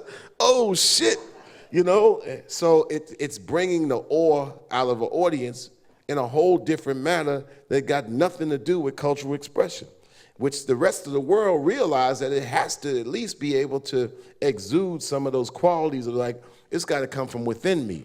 It can't come from the outside of me. You go to Brazil and you can't be saying, I'm coming out of the favelas, like laced with all the diamonds and shit like that. Cats would be like, yo, man, we robbing this motherfucker, man. Fuck that. So you gotta represent the people, and that's what the global aspect of hip hop has stuck to that fundamental over the last 30 years. They've kind of like stuck to the fundamental. I'm not saying that it's been a solid connection. Of course, it's been shaken sometimes because somebody coming from Spain or somebody coming from Italy might look on a video screen and like, oh man, look at this cat, man. He's riding around and he's got this big house. He's got like all the women, like the women never MC. The women are always just there. Like there's no women involved in hip hop, which is also hurt hip hop too. The underdog of hip hop is also women in hip hop. I say that the biggest vacancy of hip hop is the lack of women cohesiveness, women crews, teams, groups. You used to name at least 5 to 6 of them in the 80s. If I ask you to name women crews, meaning the producers, the engineers, the remixers, the DJs, the MCs, the record company owners, women in a collective, it's far and few. Because, even as males, the males are not groups no more. Yeah. That's been one of the biggest problems that I think we talked about this yesterday. The absence of collectives, the absence of groups. And when you have a group, it's going to make any individual look at you like saying, well, I could take this solo individual, but I can't do what this group is doing. And I just think that I have a all-women autonomous unit, hip-hop unit on my label called Crew Girl Order. And I'm trying to actually get behind them big time without trying to be that male on top of them, because they got it mapped out for themselves. I'm just trying to also fight through all the testosterone to make it a little bit easier for them to spread their wings and to make their statements and to do their music and to come in a hip-hop state of mind. So this, long story short, these are some of the things that are missing as far as hip-hop from an American state of mind. America has been taught to be arrogant to the rest of the world, arrogantly stick their heads above the rest of the world and say, we're always better because we're American, which comes from that British state of mind anyway. And I think the last 8 years of Son of a Bush, has really signified the ugly American. And so now, once upon a time, black people used to be able to have that ghetto card from the United States because we signified a people going through struggle and the civil rights, the fight against a system that people are like, oh yeah, black from America, you're the underdog, you fight against, you were slaves there, so we accept you, because we understand where you come from. But they have co-opted that imagery into a way of the black American almost seeming like he's the arrogant American as well. So that whole ghetto card has disappeared into being like, you can't just say, I'm black, I'm from America, because they say, oh yeah, you show off, you throw money in the camera like those old videos in the 90s when they was throwing money at the camera, which ain't worth the paper it's printed on right about now. So we're seeing all of this come down to a collapse. And when it collapses, it comes down to people insides instead of the outsides. Just my belief. But it's just to play devil's advocate for a quick second. Please. Like, is there something wrong with aspirational motivation, And yeah, there's nothing wrong with aspirational motivation as long as you have reality glued into it and as long as you're able to spread it. Mm-hmm. And if you spread a fantasy without answers for the reality, then you're bound to have side effects. And the side effects that we witness right about now in the United States of America, there's not enough therapists for. But you know what? There's not enough therapists for, but there's a growing prison industrial system, which houses more people than any other country on the planet. Now, America, they don't brag about that. And when they talk about the percentage of people in the prison industrial industry complex, if black men and black people make up 12.5 of the population, and you see 50% in the prisons, then why isn't this a story that in the middle of all the human rights crusades that American claims that they're at the forefront, explain your own human right maladies, So it's about, we want to bring you to aspiration, but do we want to inspire people to greed as opposed to just being able to figure out how to handle yourself? I don't know. I mean, maybe that's hip hop's. Maybe that's hip hop's. I don't know, a joining motive. Maybe it should be, but you just asked me. It's like, well, once upon a time, hip hop was the underdog. Because everybody was broken during Reagan and the Bush era, so therefore hip-hop was an underdog. It was an underdog, but then you look at Eric B. and Rakim, album cover, and they're very proud of counting the money. Yo, your real thick gold chain, but real fake and light. So they were aspiring, But when we look at it, were they really paid in full? No, it was nice thought. Nice thought. You know, it's like, you know, everybody could wish that they could get to, I mean, when they say that Jay-Z is worth $300 million, I don't know what that means. And number one, I don't know where it comes from. And I don't know if it's a whipping, maybe it's a whipping of mass distraction. You know, I don't know, because what does that do with somebody who's trying to learn their craft? Like, wow, I'm gonna become an MC because Jay-Z got $300 million and Beyonce. Okay, if you don't get $300 million and you don't have Beyonce, are you gonna still do the craft? And are you still gonna try to, you know, make that feed your soul? And if a person says, nah, I think I can accept that, okay. Then, but you gotta do something. Either you awake or you sleep. The beautiful thing about art is that it enhances you and that it fills your time. If everybody in this room says, okay, you know, fuck music, fuck all that, you know, what are you gonna fill your time with? You gotta fill it with something. I mean, you're a creator or you're a consumer. How many of y'all have friends who just cannot get away from a PlayStation and just are lost in the video game instead of designing one? Well, that's a reality too. You could get lost into your own zone and you don't have to, you know, you don't have to be a productive person. Mm-hmm. You could just get lost in your zone, and that's cool too, I guess. Yeah.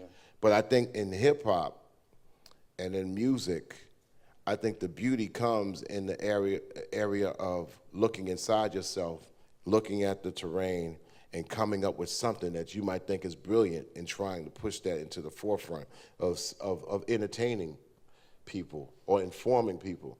Bottom line, people at the end of a week, if they work hard, and then this place used to be a textile plant. Y'all knew this, right? Now, do you actually take your mind maybe 20 years back, and inside these same walls, people were working their fucking ass off for 40 years, punching a clock if there was a clock, to go through 8 hours of work, busting their ass up in here? You know, okay, that was then. But what I'm saying is that at the end of those weeks, people still flocked to something that made them feel better. That was entertainment. That was music. That was art.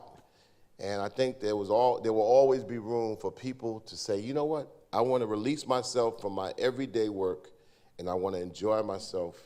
And I think everybody in this room has the ability or has the love to create something that gives somebody a breath of fresh air in their life. Mm-hmm. And that's the beauty. That's the beauty of the communication of what you do as music. It's like, it's the release. It's like, yo, man, I just want to get away from that everyday thing.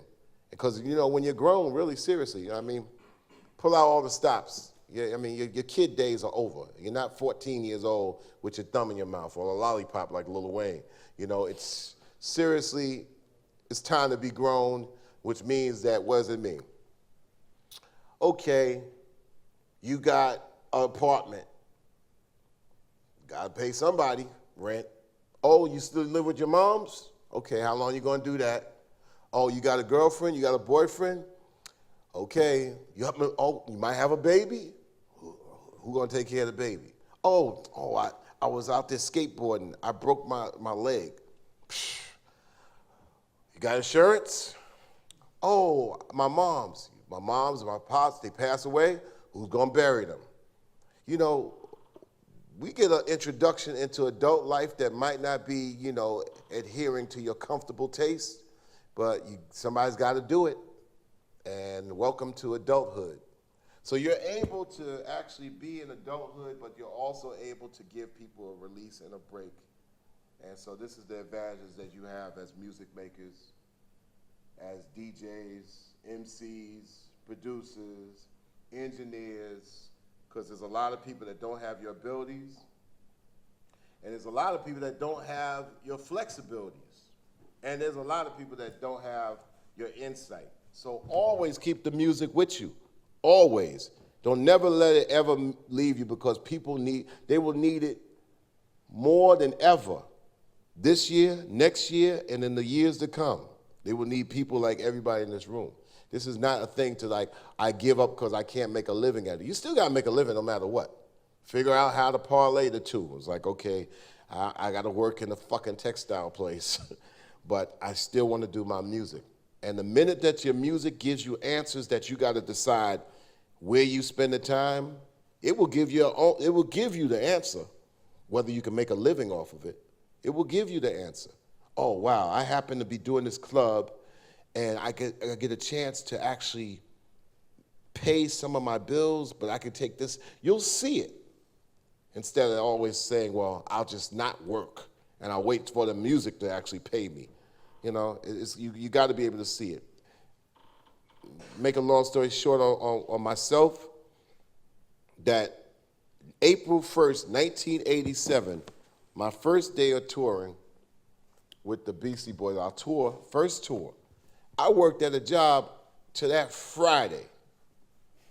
I was not leaving my fucking job until I seen that there was a clear answer that I can make a living and support my family doing rap. And I already made a record. And when I made the record, I wrote Yo Bum Ruster Show driving while working. I ain't, waiting for no music to pay me. I'm like, I better see it work. So when I was able to see a little bit, I said, you know what? I'm gonna go from work. I put in my resignation on that Monday, work to that Friday so I could get that check, and I was on tour Monday. So I only had 2 days from going from a job to my own business. And once you go in your own business, you out there to try to figure out how to work it out. Because really it's only 3 options. Either you have a job, you have a business, or you ain't got no job. There ain't no other option other than death. So I wasn't, I was a grown person when I made my first record, and it had to be serious to me. And be like, you know what? Yeah, in order for me to do music full time, I better see it. So like I said, Friday was my last day of work, March 1987, my first day of my business, April 1st, 1987. I ain't making no fucking kid-ass moves. I ain't no child, 12 years old with thumb in my mouth like, ooh, what do I do next? No, fuck that. So I looked at this at a very realistic approach of, yeah, okay, in order for me to do it full, it's got to be able to give me answers. I was going to do music anyway, but I was going to do it in my time around what I had to do as an adult person. I don't know if y'all can relate to that, but that's my story. So, and I'm pretty sure I ain't talking to anybody in this room who's actually under 16 years old. Everybody over 16? Everybody over 18? So I need not to tell you where you are in your life as adults.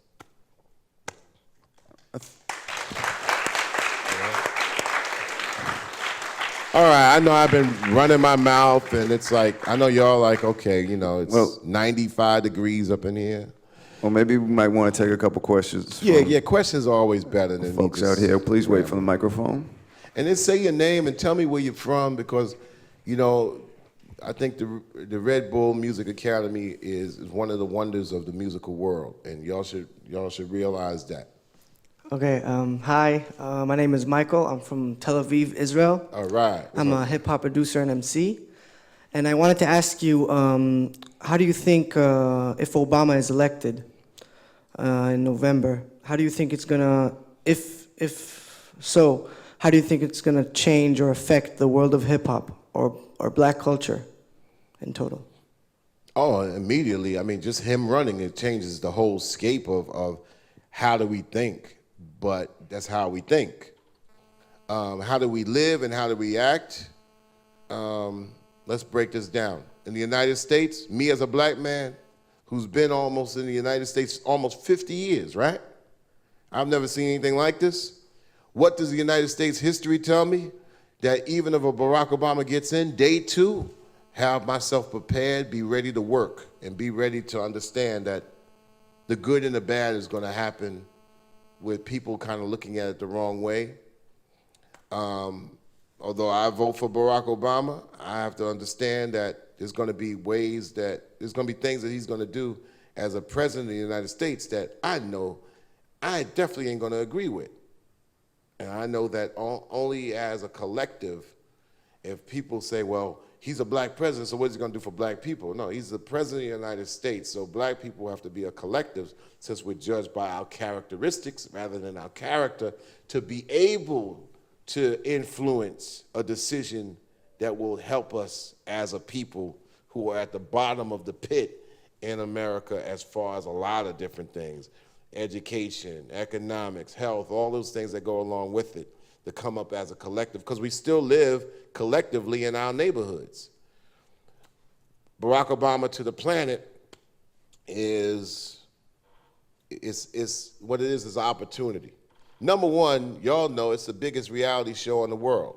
Everybody's looking at the United States right now, saying, coming from George Bush to the possibilities, how do we, as the rest of the world says, how do we operate knowing what's going to come out of the big bear? And I can't tell you what's going to happen the next 24 days. If John McCain gets in as the president of the United States, you could rest assured that the rest of the planet is going to be like, oh shit, because he talks foreign conflict instead of foreign policy. Number two, I don't think he'll be doing the job for long. I think, first of all, he's going to just be trying to his first day of work is going to be April. And then I think in June, he's going to be like, yo, man, I'm 73. This is a whole crazy job. I introduced the world to the next president of the United States, Miss Sarah Palin. That's a reality. And she's like, yo, fuck that, bomb, So Barack Obama is an opportunity to adjust America's image to the rest of the planet of saying, we gotta try to find ways to fit in instead of dominate you and put you under our wing and try to beat your ass. And opportunity. Can I speak for what's gonna happen? Hell, I don't know what the hell's going on. I always consider myself a citizen of the planet instead of saying, well, I'm a United States citizen and this is where, I'm a citizen of the planet. And I think that this global picture has to be looked at for the existence of the planet. They're talking about there won't be any Arctic ice next summer. What does that tell you? What does that tell y'all if y'all really give a damn? You know what that means? That means if there was wars in the Middle East over what? A whole bunch of resources, right? Yo, underneath that Arctic ice is the oil of the future and the oil of now. The oil of now is oil, right? Already they call the G8, they're calling it the G7. Why? Because they say Putin and Russia is renegading. They say like, yo, and they're up in the Arctic as well as Canada with the United States like on Canada's back, like get the fuck out of the way, right?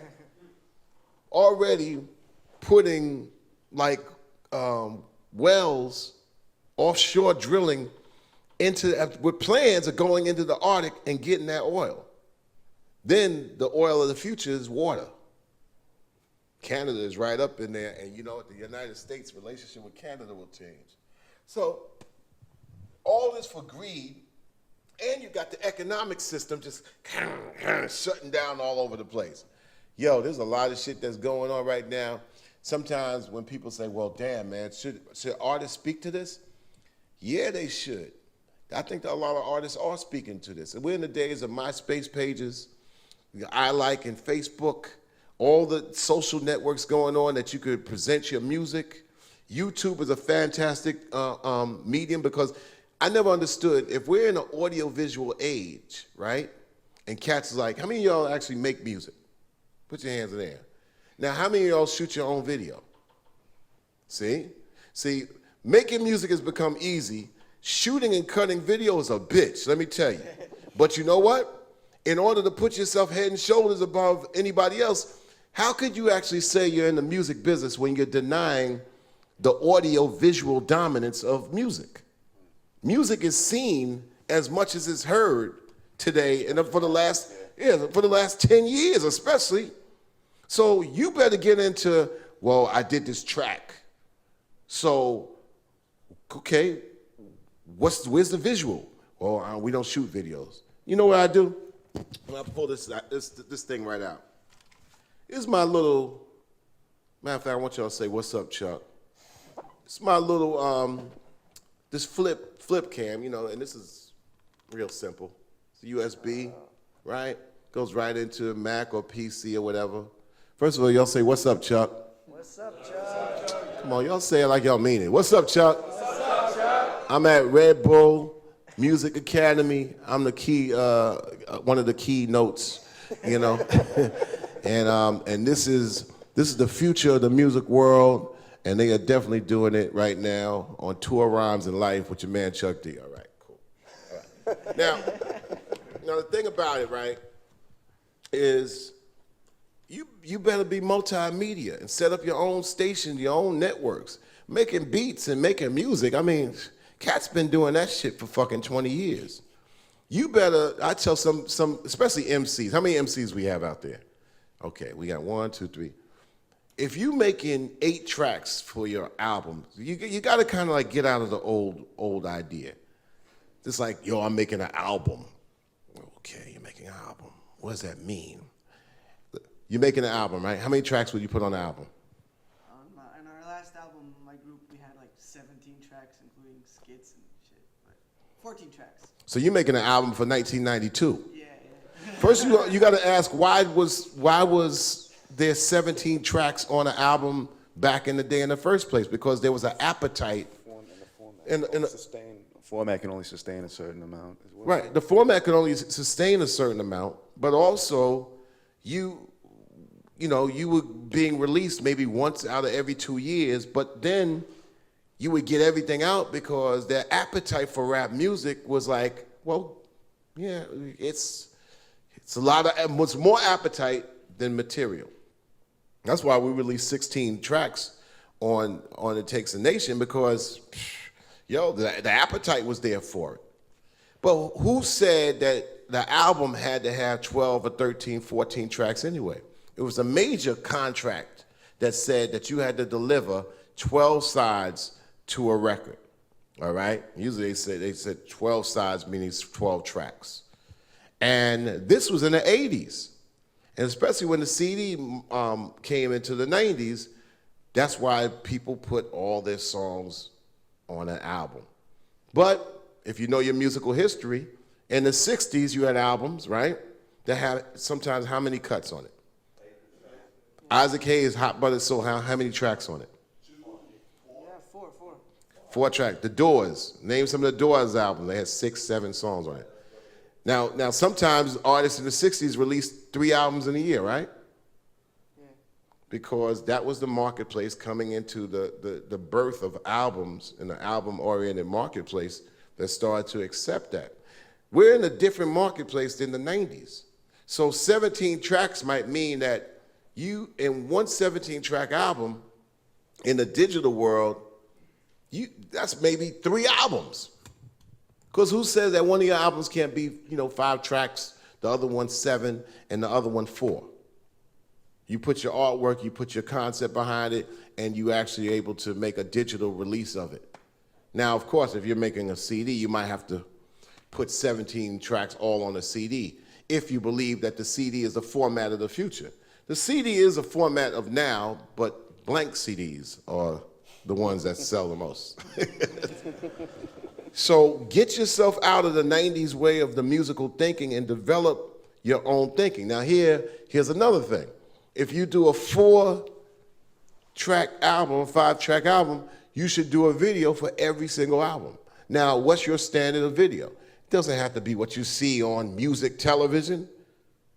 Even if you're like, it could be, you're in the stills and you got a bunch of stills going on, and Mac has a program that allows you to do that. But in all the areas of music out there and trying to get your music out there, you got to present your music visually as well as audibly, and they got to see your music. The difference between when I was growing up, you heard music first and you was able to see it on television, Soul Train, American Bandstand. You saw it performed maybe on Ed Sullivan or whatever. So seeing it reminded you of the audio presentation because people use their imaginations more, Or maybe you heard it in the club, and your experience goes back to going and get that record because you had a great time in the club. I remember, boom, oh, wow, yeah, yeah. So, boom, imagination kicks in. But in the visual audio age, now people see music first. So whenever they hear music on the radio, it reminds them of what they saw first. So the imagination is working in a whole different way. Wouldn't say better or worse, it's just different. So when it comes down to you making your music, you have to also think from a visual state of mind and start getting into cutting vision as well as cutting audio. And it's just, I think you got to be kind of equally skilled or find a partner, because this is how it works. If you can't do it all yourself, you either got to pay for that service or find or collaborate with somebody that can do what you can't do, and that's where you have a team. So that's why, you know, the combination of where we came from as the Bomb Squad, we had 4 to 5 individuals that all were skilled in different areas that we came together as a team, because one person cannot do it alone. Sometimes one person can be great, but there's going in the audio-visual age, you should become a person that can do it all, but you're not going to do it all the best all the time. But I think that's a good way to look at making your music for the future and being a step above. What separates y'all at Red Bull Academy from somebody out there that just happens to be making beats in their crib that says, I don't need no school? You know, it's your collective study of this while you're going to try to make a really kind of like a calculated move in the future with your music and with your idea of where you should be in the music field. So I would just say, saying that's a skill. When I say how many people make music, a lot of hands went up. How many people shoot video? Only a couple of hands go up. You know why? Because that's a hard-ass motherfucking thing. But you got to, you know, if it ain't hard, then it should be hard. Master it, figure it out, and learn how to go to Cut Edit Pro. Take simple devices, even if, you know, this is a simple device, it goes $100 US, so, you know, that's only about €3. And so, so understand that it's not how much you have, it's what you're willing to take on up here, and it's not going to be easy. I got my degree in design and graphics in 1984. By 1990s, everything I had learned was obsolete because everything I was doing by hand, cut and paste, you know, you did it all by hand. 1990s was the beginning of computer graphics. I had to learn Photoshop and Adobe Illustrator in the late 90s, and it fucking bled my fucking brains, man. Yo, man, matter of fact, one of my co-buddies and the producer, Kyle Jason, I remember he was in the studio. We have a compound on Long Island, and he's in the studio trying to learn Cubase, and I was learning Photoshop. So we come and take a lunch break at the kitchen, man, and be like, yo, man, this shit's fucking killing me, man. But when I finally got over the hump, I was like, yes, I don't have to wait for a person, and I can try to guide the person on how to do it. I know it, and you just gotta go through the process. The advantage that you guys have is that you're in a studied collective, so you can learn under the system, but you also can buddy up with somebody to teach you the ropes. So that's why a collective is very important when it comes down, especially in music, where music is still renegade and unorganized. All right, who else has a question? You have to choose, Jeff. Hey, what's up? My name's Reggie. I'm from Perth, Australia. All right, Perth. The Perth. Most remote city in the world. Isolated city, yeah. I make hip-hop beats, and I had a few questions, but I just wanted to know, because it's mostly everyone's favorite video clip, Fight the Power. What was that, I don't know, what was that day like, and what was it like working with Spike Lee? Because it's a hype video. I just wanted to know how that I can't take any credit for that, or I don't usually take credit, because Spike Lee was an innovative renegade filmmaker who dared to do in film like we dared to do in music, and he actually took Bed-Stuy, Brooklyn, brought the movie industry there, had the momentum of making a statement in a very politically charged New York City at that time, made the statement worldwide and do the right thing, and he made Fight the Power for what it is. So Spike Lee first shot Fight the Power as a trailer with all the film clips, and then followed up with the Public Enemy version that he extended. So it was, it was signifying that even at that time that music and hip hop was visual as well as audible. If it was just a song, it would just been like, and especially at that time, it really didn't fit in to be, a song that actually was head and shoulders or even above the stuff that we did. But as far as Fight the Power, its meaning, the film, Spike Lee, Bed-Stuy, Brooklyn, New York City at that particular time, making a political statement, its meaning is well beyond the sonics. And then when people saw us perform it live, we always stepped up to the plate to say, yeah, well, but half of a song, other than the sonics and the lyrics, are the spiritual meanings of it. You can have lyrics that say one thing, but the meaning of it say something else. And that's why I've always asked rappers and MCs, I said, well, sometimes, you want to, don't stay locked into what you think something is. Kind of like gravitate into some other spaces, because that record is going to be there for the test of time. And when people come back to it, even when you come back to it, you got to feel that at least it came from you. You can't say it didn't come from you.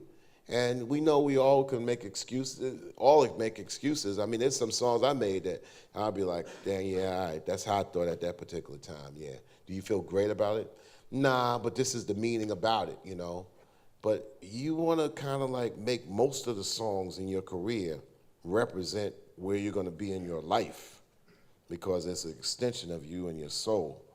And that's Fight the Power. Like I said, Fight the Power was a collaborative effort. It had a lot of help, So I can't take any credit. As a matter of fact, I can't take full credit for any songs I've done. Every single song I've done, everything I've done in this music industry has been a collaborative effort. Even this conversation with Chairman Mao. So. All right, we want to pass the mic along to the next person. Hello, I'm Sarah from London. Okay, hey Sarah. I just wanted to know, like you were saying about the current state of American hip hop and how it's kind of all like really showing off and stuff like that. Mm-hmm. So is there any new hip hop that you're actually feeling at the moment? Well, here's another thing that just doesn't line up with new questions, or I should say old questions about new ways that we take on music. iPod comes out, you're able to put 10,000 songs on the iPod. Somebody says, what are you listening to at the moment? And you're like, well, fuck, it's 10,000 songs on my iPod.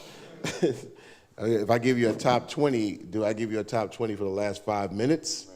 Or do I give you a top 20 for the last year or whatever, a month?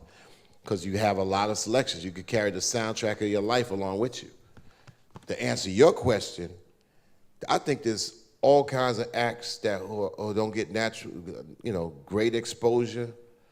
And I think MySpace has been a great vehicle, and I think moving into they've been great vehicles for people who don't have the traditional record company situations. I like NY Oil, because at my age and stage, he's saying things that I'm familiar with.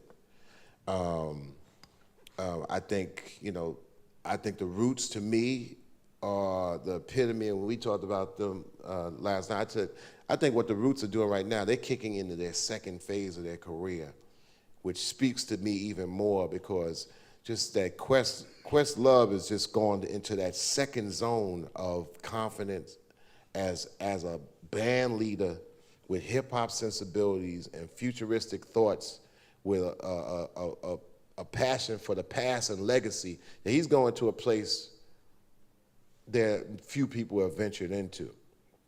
I think the group with my label, Crew Girl Order, being one of the few female rap autonomous situations, I'm getting behind them full time this year, because they speak the unspoken, or they speak to the voiceless. Because if you say women in hip hop, you know, I mean, that to me that's the underdog. Another cat that's coming out, yo, I got it rough today. You know, I'm 18 years old. I can't figure out where it's at. I understand, but I think there's a problem that most MCs don't listen to each other. So when they come along and say, yo, I got this shit that you never heard about, son, for real, it's the reason why sometimes you might have 655,346 MCs saying exactly the same thing with exactly the same type of beats in exactly the same beats per minute with exactly the same beginning and ending with eight bars or 16 bars with 4 choruses and 1 break. And, you know, so not to say that it's bad, it's just that there's a lot of similarity there. So when I'm listening to different things, an all-female group, it's gonna spark me. A cat like NY Oil who's reinventing himself is gonna spark me, you know.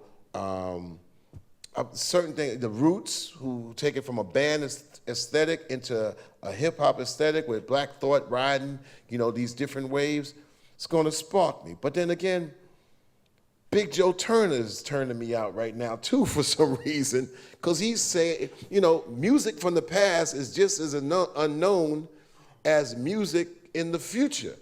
And now that you can have it on a device and be able to say, okay, let me hear some, you know, some James Moody, and let me hear some something like the let me name something that's really, really like the Flowbots. So the fact that you could go from James Moody to the Flowbots and still kind of, you know, make it fit into your day is a good thing, I think. It just widens the terrain. You know, there's a lot of, I would tell people in London, there's a lot of MCs that's coming out of London, you know, that need to relate to their surroundings, whether it be, you know, like Sway, and now Dizzy Rascals is getting, you know, he's doing American tours now. And I would tell them for the longest time, just like I'm telling like Canadian MCs, don't get strung on to New York. Try to speak from a global standpoint, and you'll swing into New York, or you'll swing into the United States, more one way or another. One thing we have to also understand, in the United States, I've been telling people for like 25 years, is not New York and LA. Or people are like, oh wow, I went to Atlanta for the first time. You know, the United States is 2,000 by 3,000 square miles on the lower 48, which most Americans don't understand. Americans are poor in history and geography. One of the biggest things that shocked Americans were the amount of black people that were televised in New Orleans during Katrina, which shocked the Wisconsin white folks. Like, I didn't know so many black people were in New Orleans, because you don't know nothing about geography and history. History would tell you it's a slave port. Geography would tell you that it's a port that came through and channeled people and goods up the Mississippi, which goes from New Orleans up to Minneapolis, where a bridge collapsed last year. But you gotta kind of like keep dumbassification at an all-time high by whippings of mass distraction in order to pimp the people out to get them to vote for John McCain. So, Sarah Palin, you gotta keep the masses dumb. You know what they say? Take the masses and just move the M over and consider that the crowd, so you can pimp them out and control them. So we hope that music and culture kind of goes opposite to that, and that's what we hope for from MCs. So those are the MCs that are sparking me. Can you foresee, you know, the Public Enemy, Nation of Millions era, you know, KRS-One, et cetera, very unique time and place. Can you foresee anything like that happening again, as far as the states go? Things like that are happening now. We're at a time we've never ever experienced. Things are happening all like that now, but is there time and is there care and concern for people to navigate and corral that into a popular understanding? Is it too big to actually take it and actually project it as it did back then? Not that it doesn't exist now, but as a dominant sort of, you know, cultural force that it was then at that time for us. I think technology is dominant, as opposed to the software. I think the hardware is dominant. Serato is the revolution. iPods have been a revolution. Before that, Napster was the digital revolution that everybody engaged in. The software that actually rides it is just, it's widespread now. It's vast. So I think the revolution will come in what happens to properly explain all these big bang effects that are happening all around the scape. That's the information to the masses about what's happening has to be better. I think we have all kinds of artistic explosions and all kinds of vocal forwardness being done. But I just think that navigation, like, you have to agree with me. Come on, radio tells you nothing. Yeah. And although there's been kind of like small steps in national satellite radio, and then there's an aspect on digital radio, even what you was doing and what you do as a writer and what you've done at Ego Trip and the Book of Lists, you don't see a parallel component to that in explaining to the masses what this shit is about. Right. That's a big problem. It's like watching sports with no broadcasting and no statistic keeping. Sports is all about dates, history, where it's at now, in the future, stats every day, abilities, weighed, balanced judgment, comparative analysis, and nonstop broadcasting, or called sportscast. It's nonstop. In the United States, they have Sports Center. Anybody familiar with Sports Center? Okay. You're able to catch it through whatever ways you catch it if you're from the States or whatever. Sports Center shows the same hour show 6 times in the morning before they get into the news of the day. That means they ain't even trying to they're giving you a chance not to be stupid on the statistic, meaning you can't make shit up. We have nothing like that explaining music to the detail for where y'all are actually studying it or taking it in at Red Bull. So that's a big thing that's missing right about now. It's like, the more advanced that y'all get in the music, you find yourself more alone. Go up to somebody and you actually making music, and then somebody's mother like, oh, my son's a DJ, he does what you do. He said, he does what you do, right? What do? You DJ, you make beats? Yeah, he makes beats, and he's 12. You know? Yes, ma'am. In the back. Hey, how are you, Chuck? I'm good. My name is Venice, and I'm from Brooklyn, New York. All right. And I am a producer, so I'm representing that underrepresented section in hip hop. First, I want to say kudos for Public Enemy for adding such a political twist, which is very important, and it's something that we're definitely missing right now. I grew up on hip hop, so I was able to see the fun part and the political part and really understand how important it was as life, as a culture. In terms of when I do my live show, I've been trying to incorporate more political aspects because I do realize how important and how strong music is as a culture. Even though right now, like you said, especially in hip hop in the States, it has become something that's laughable, extremely. So my question is, because I do believe it has become a big corporate entity, as with everything else that we do in the States and in the world, but especially in the States where ego and greed is a huge, huge problem. There was definitely a time period where there were a number of hip-hop groups that were very political, and then all of a sudden you didn't hear much about them, or many other groups for that matter, that were political with their music. Do you think it was a matter of taste in terms of the audience and what they wanted or what they yearned for, or was it a move strategically in terms of the music industry to try to take away something that could have had a very powerful voice? And like you said, in terms of keeping the people stupid, or was it just a matter of focusing on whatever was making money?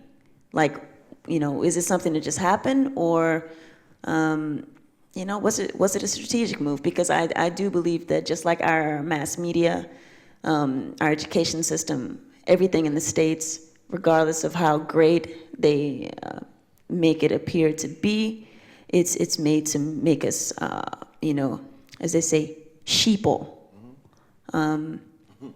What do you think about that? Well, all of the above, what you said was actually kind of like accurate to the point, and it becomes harder to discuss to the masses because it's very detailed, intricate. It's very easy for somebody to put up a red flag. Oh, conspiracy theories. Oh, who says you know what's going on? Make no secret about it. It's like corporations are in business so they can actually make money. So therefore, they're not talking about the quality of anything as opposed to quantity. Quantity is always ruling the roost, especially at the major corporations at that time when they actually had musical chairs as far as the executive branches of the people holding those positions. So it wasn't so much favorable to worry about something long term because they didn't even know their term being in a position, being the president of Sony or being the president of this record company underneath one of the majors. So their whole job is to be there and do numbers. And oh, wow, the music, the hip hop in the 80s was this thing where you got $10,000, you can make $1 million off the $10,000. But if you don't actually understand that it's a business where you got to kind of like watch out for that line of going into the area of diminishing returns, then you can also fall into a situation of not paying attention to the quality that got people attracted in the first place. And I think that's what kind of happened to hip hop to the point where, okay, more of it's going to come knowing that you can put $10,000 in and make $1 million. It's the story of Ruthless Records. Then eventually it becomes this thing where you put $1 million in to make 10,000 records where it's at now. It's totally like reversed. So it's no longer a business model that's based on the quantity anymore. I've always had a belief that if the community doesn't support you, then it can't place you in more situations that a corporation is going to just place you in a record store and sell you. And that's why I think that selling as a music artist as opposed to being able to engage your art with people, once you're in a position of selling, then you fall victim to all those capitalistic rules and corporation, motives that actually put you in the same position as mufflers. Oh, we got to try to move these mufflers. We got to try to move these loaves of bread. Oh, we got to move these CDs. We got to move this music. And once you're under that model, then what it is and the quality and the spiritual aspect, that's all out the window. It's like, you're with this company.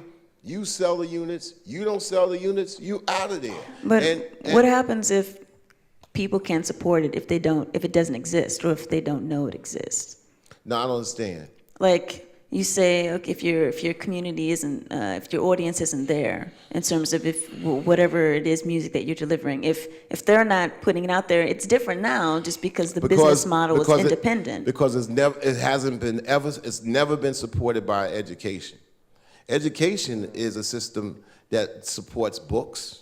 Being in Brooklyn, did you read books in the 7th and 8th and 9th grade and say, well, I'm reading this book, and like, why am I reading Huck Finn? And like, why did the school system buy 336,000 books? And where does this money go to? And why is this part of the school budget? And why hasn't black music been a part of the curriculum in school study ever? As far as a general national level, because it's, black kids is just part of the American system, and so therefore American culture will be subsidized wherever that money might go. So you can read Ethan Frome or even Charles Dickens, Great Expectations. Well, they got to buy the books for you to read, So therefore, all the music that we've had as far as, let's not sleep on it, it's black music. Black people being involved in music because our expression had to come through the music because all those other portals were shut to us. So we expressed our history our story and our music. So all you got to do to get black history is just study the music.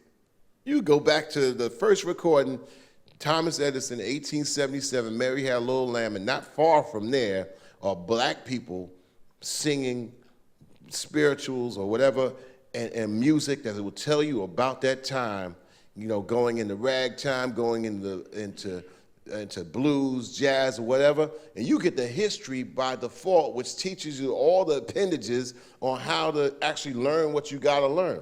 But if you don't include it in the education system, you as a person that's bringing across something that, okay, I'm bringing across something that's good for people. Well, it's not included in education, so it ain't in the community. So the only way that you can get outlet is what you gotta go sell yourself next to a bottle of vodka. So a bottle of vodka is like, yo, from 9 o'clock to 3 o'clock in the morning, this is our time. And you gotta sell your orange juice and the bottle of vodka time. And, you know, and really seriously at a party, the orange juice is only gonna be used as a mixture, you know? And so therefore, the problem in the art is not supported by the community, is not supported by the educational system, so therefore, it's levied into the economic system of companies on how they deliver art. And that's an unfair comparison. It's like taking a kid and saying, okay, Mary Had a Little Lamb or Playboy? You know? It's the lowest hanging fruit. And the lowest hanging fruit in the music industry, as far as black people, you know, it's easy to sell, you know, nigger in America because America is built on the treatment of black people as nigger. So it's more familiar than the upward understanding of where we are in the country and in the world, because it's been saturated inside Americana. And whenever you come up with something to speak for black education, women, human beings, it's going against the grain because it's being sold, or better yet, it has to be sold. Really, it should be given away. What should happen to your music, if it's positive for the community and just upwardly favorable, whatever, I don't know if that's the right term for it, is that a school system should buy, you know, 1 million CDs in the Brooklyn area and subsidize it around the school system if they can learn from it. And at the same time, you're not positioned to have to sell an HMV, you know, oh, I gotta get this airplay in order for me to actually inform the community of something good. So therefore, why is the community gonna get something bad? Because in those airwaves, it's gonna be like, this is what moves. The one that's moved, the most familiar, that's what's gonna actually, you know, be picked up. I mean, just not even going any further, but just giving you a point of view of the people like, oh man, why they got like the chicks in the video, and why they got, you know, this going on, and why they being derogatory, and why they showing this? I mean, who can't sell sex to a 12-year-old kid? Who can't sell a promise of a club to an 11-year-old? 11-year-old can't get in the club, but ask them if they know anything about the club. They'll tell you, hell yeah, I know about the club. Hell yeah. I know 50 Cent's record. They'll say 50. I know 50 Cent's record in the club, but you can't get in the club. You 6, 7 years from getting in the club, but you know all about it. You ask the kids now, explain the strip club, and they'll tell you what a strip club's about and never been in one. And can't wait till they're 18 to 19 to probably get in one, and they 3 to 7 years off. But they'll tell you exactly what it's like. So these are the images that are being sold because it's the lowest hanging fruit, because it's where young people kind of like want to have that vice side, and they kind of like want to think, oh, this is finding my own identity. But they aren't given the other side. The other side has to kind of be given to them as the other side is sold to them. You can't ask them like, okay, do you want vegetables or you want ice cream? Which one you want to buy? Ask a kid that. Oh, no, that's right. No, I don't want the ice cream. I'll take the asparagus. I'll take the broccoli. Yeah, yes.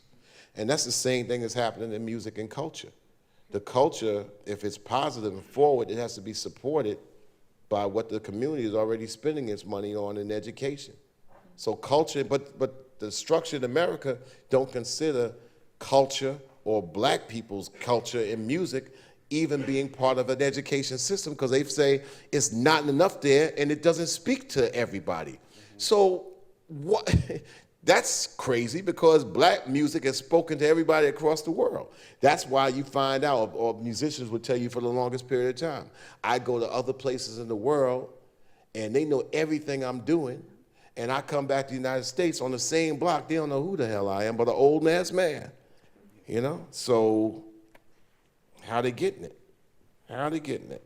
You know, the reason that it works and worked in Europe and other places in the world, because of the contrast, the curiosity. Also, the fact that nightlife was triggered on being like, okay, a little bit more broad than just saying, okay, you know, in Germany, we're just gonna have German musicians bring German music all night, and then, you know, okay, this comes from the black musicians who actually started coming over after in World War I, playing and bringing some music that people are like, oh, this is some, that's what you call it, jazz, or this is some, which people started coming together with. Because culture is that thing that brings human beings together automatically. There's something about the bite that you cannot fight, you know? So, yeah, you have to get supported by a system that just hadn't had its doors open universally as far as being there for the masses, you know? Corporations are there to sell you. They've treated music like rims or hubcaps or sandwiches. And then right now, people feel that they could get their sandwiches somewhere else. That's why they don't realize, like, you know, that before, they were the only place that made the hardware to play the software. Now you already got your hardware from computer companies. And now computer companies and telephone companies are now dominating the software. That's why the music business is screaming. They're like, fuck the phone company, and fuck Apple, and fuck them PCs. You know, we're the record company. Listen to us. You still want to sign? You still want to sign with us, don't you? And more people are like, sign with you? Yeah, if you give me some money. But, you know, and that's why people want to get signed to major record companies. Money and exposure. But I tell you this, is that welcome to the Terror Dome. Because you sign with a major record now on urban music, can you wait for 24 months and then them telling you what to do with it? That little advance, and they ain't giving big advances like they did in the 80s and 90s. They'll give you like, okay, here's 10,000 pounds to hold you off for maybe 24 months until we figure out a way to position you in the marketplace. Okay, can I actually do, you know, release my shit MP3s on my own, or like get my shit out there? Nah, no, we don't want to. We don't want. No, we want the exclusive rights to have you with us. So even if it's 10,000 pounds or if it's 100,000 pounds, if you got a group of 5 people and co-songwriters, is that going to last for 24 months, split amongst 5 people, and the making of the record and all those things that go along with it? Yeah, you might have made your music for nothing, shot your videos and all, but you got to split with 5 people or 3 people, and then all these other things that figure into it. Oh yeah, you know, like a lot of young people like, I won't buy my mom's her flat, her crib, you know, and then that's 40,000 pounds, and all of a sudden you're like, oh, 60,000 left. Shh. So it becomes a mathematical, you know, avalanche after a while. But long story short, that's why it's been an obstacle for women, great art, to actually influence, because those areas are still closed. All right, who's got the next question? You've been talking about the Where you from? Barcelona. I was born here, and my name is David. I'm always trying to be nosy and find out where people are from, because I can always take a story back home. Like, yeah, they were from Barcelona, Poland, Brooklyn. You know, wow, this is, you know, because the story that extends from here is important too, because your voices are important. Yeah, I'm from Barcelona, and I get my hands in a Public Enemy record when I was 15. I didn't understand any English at all. You talk about the power on the music, and I want to ask you about the power on the visual too, on the art and design also the information you got from a Public Enemy record when you took out the sheet and you rate all the information. You write a lot of different bands. As stuff much as like we this. could. As And much as we could.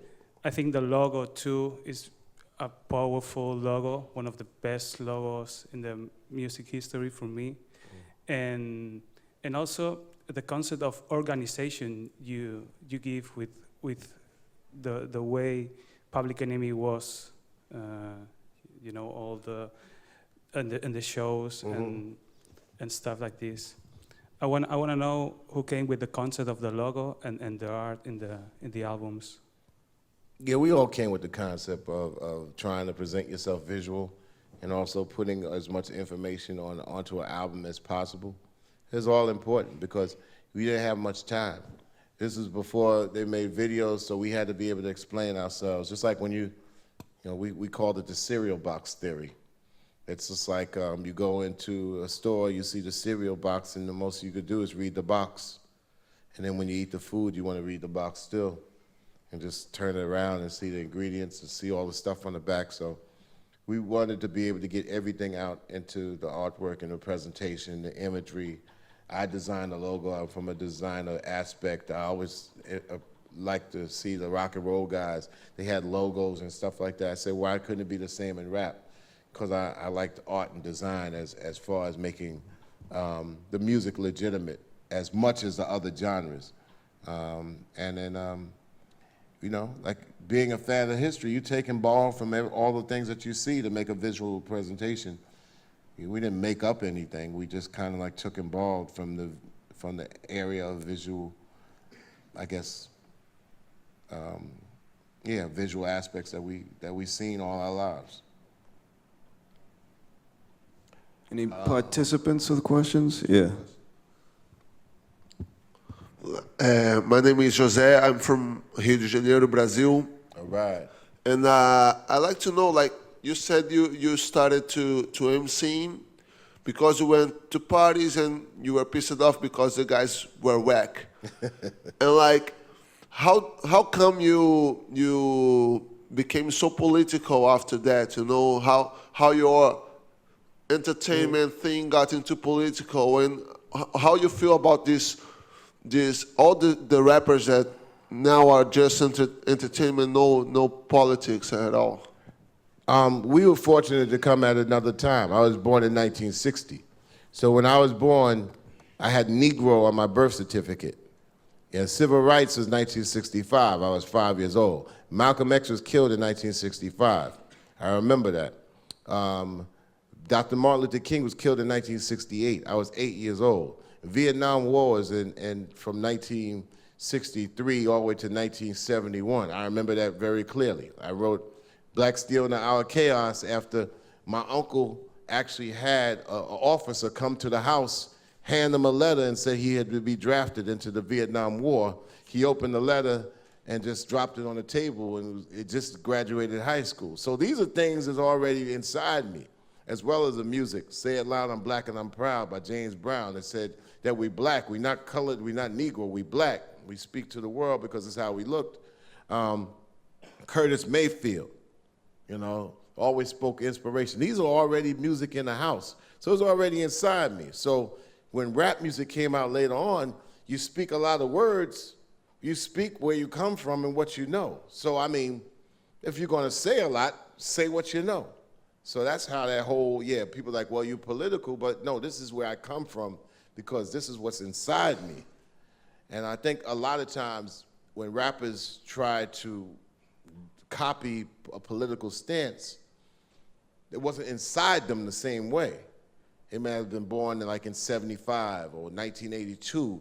It's a different thing going on. You can read back, but you can't actually talk from your personal experiences.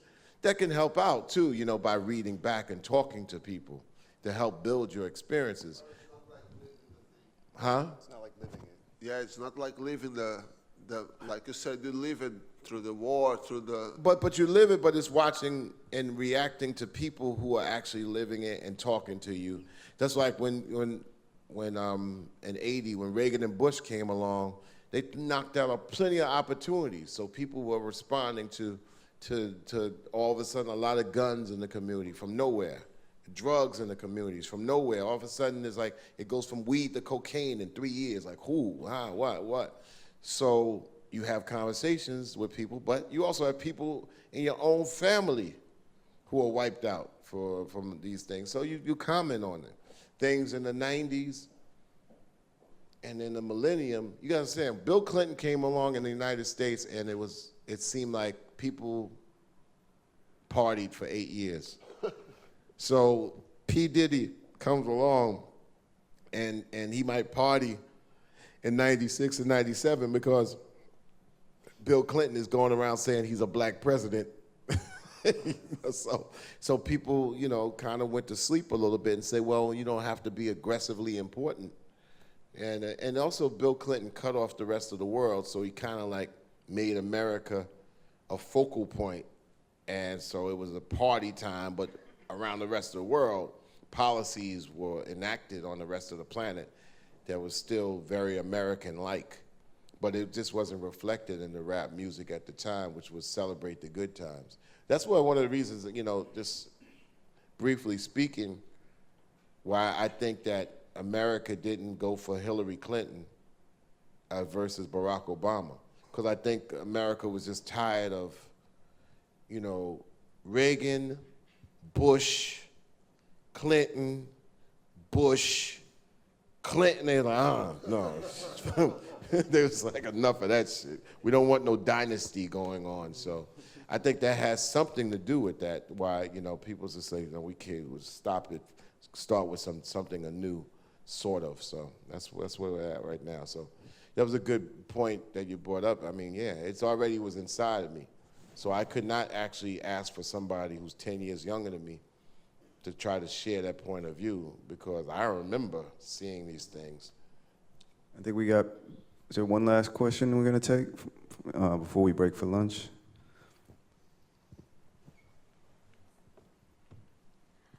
Hi, I am Natalia from Mexico. Hi, I was wondering about once you realize that you have to deal with so many things around what you do, which is like music in the beginning, and then how can you deal with your inspiration? Like once you have to do so many things and you have to manage, like, I guess it must be like a lot to do on music business. And then what happens once you are on a stage and that you have something to say and your inspiration, like have you ever felt away from it? Like, I don't know. Yeah, that was my question. The thing that probably will, to make you always get a perspective where you're at, just study musicians and other musics and how they went through it and what they had to go through to sometimes make you look at your surroundings with some kind of understanding a little bit better. I mean, sometimes, like when you're making a record, and I said I've made about 15 or 16 albums, and then somebody might say, well, wow, that's a lot. And then you find out that somebody like Duke Ellington has done about 76 albums. Or you write a song and say, well, Duke Ellington wrote when he was 76 in the deathbed, wrote on matchsticks. And so you get a perspective, or this artist came through and had to serve on a plantation and then finally was able to record and then had to go in jail. Like, you get the Lead Belly story through.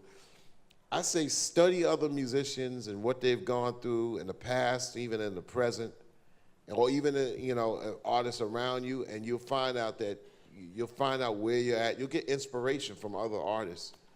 And you'll find that there's a bunch of artists that look at you that they're trying to get to where you're at right now. So you can always look at another artist and always ask questions. I would say that it's key for artists to always ask other artists questions. It's like, how do you do what you're doing, and how do you make it from A to B, and how do you work at the same time, yet play a club, yet got some kids, yet, you know, find out there's time that you're able to say, you know, be with your mother and father or whatever, to eat dinner with them wherever they might live, and still you travel somewhere. There's some people in this room that you know, you get the most out of 24 hours. I mean, for example, I got in here late yesterday, and after a long day at the problem at Heathrow, and I was knocked out. But then I'm older, man. But I still amazed at how y'all could go and hang out till 4 o'clock in the morning and be up at 9 and shit. That's crazy, man. You know, I mean, I did that for years back when my kids, you know, my youngest one who's grown, and I mean, my oldest one was grown, and my youngest one in high school, and I did that in my life. And I look back, I was like, how the hell did I do it? You just do it.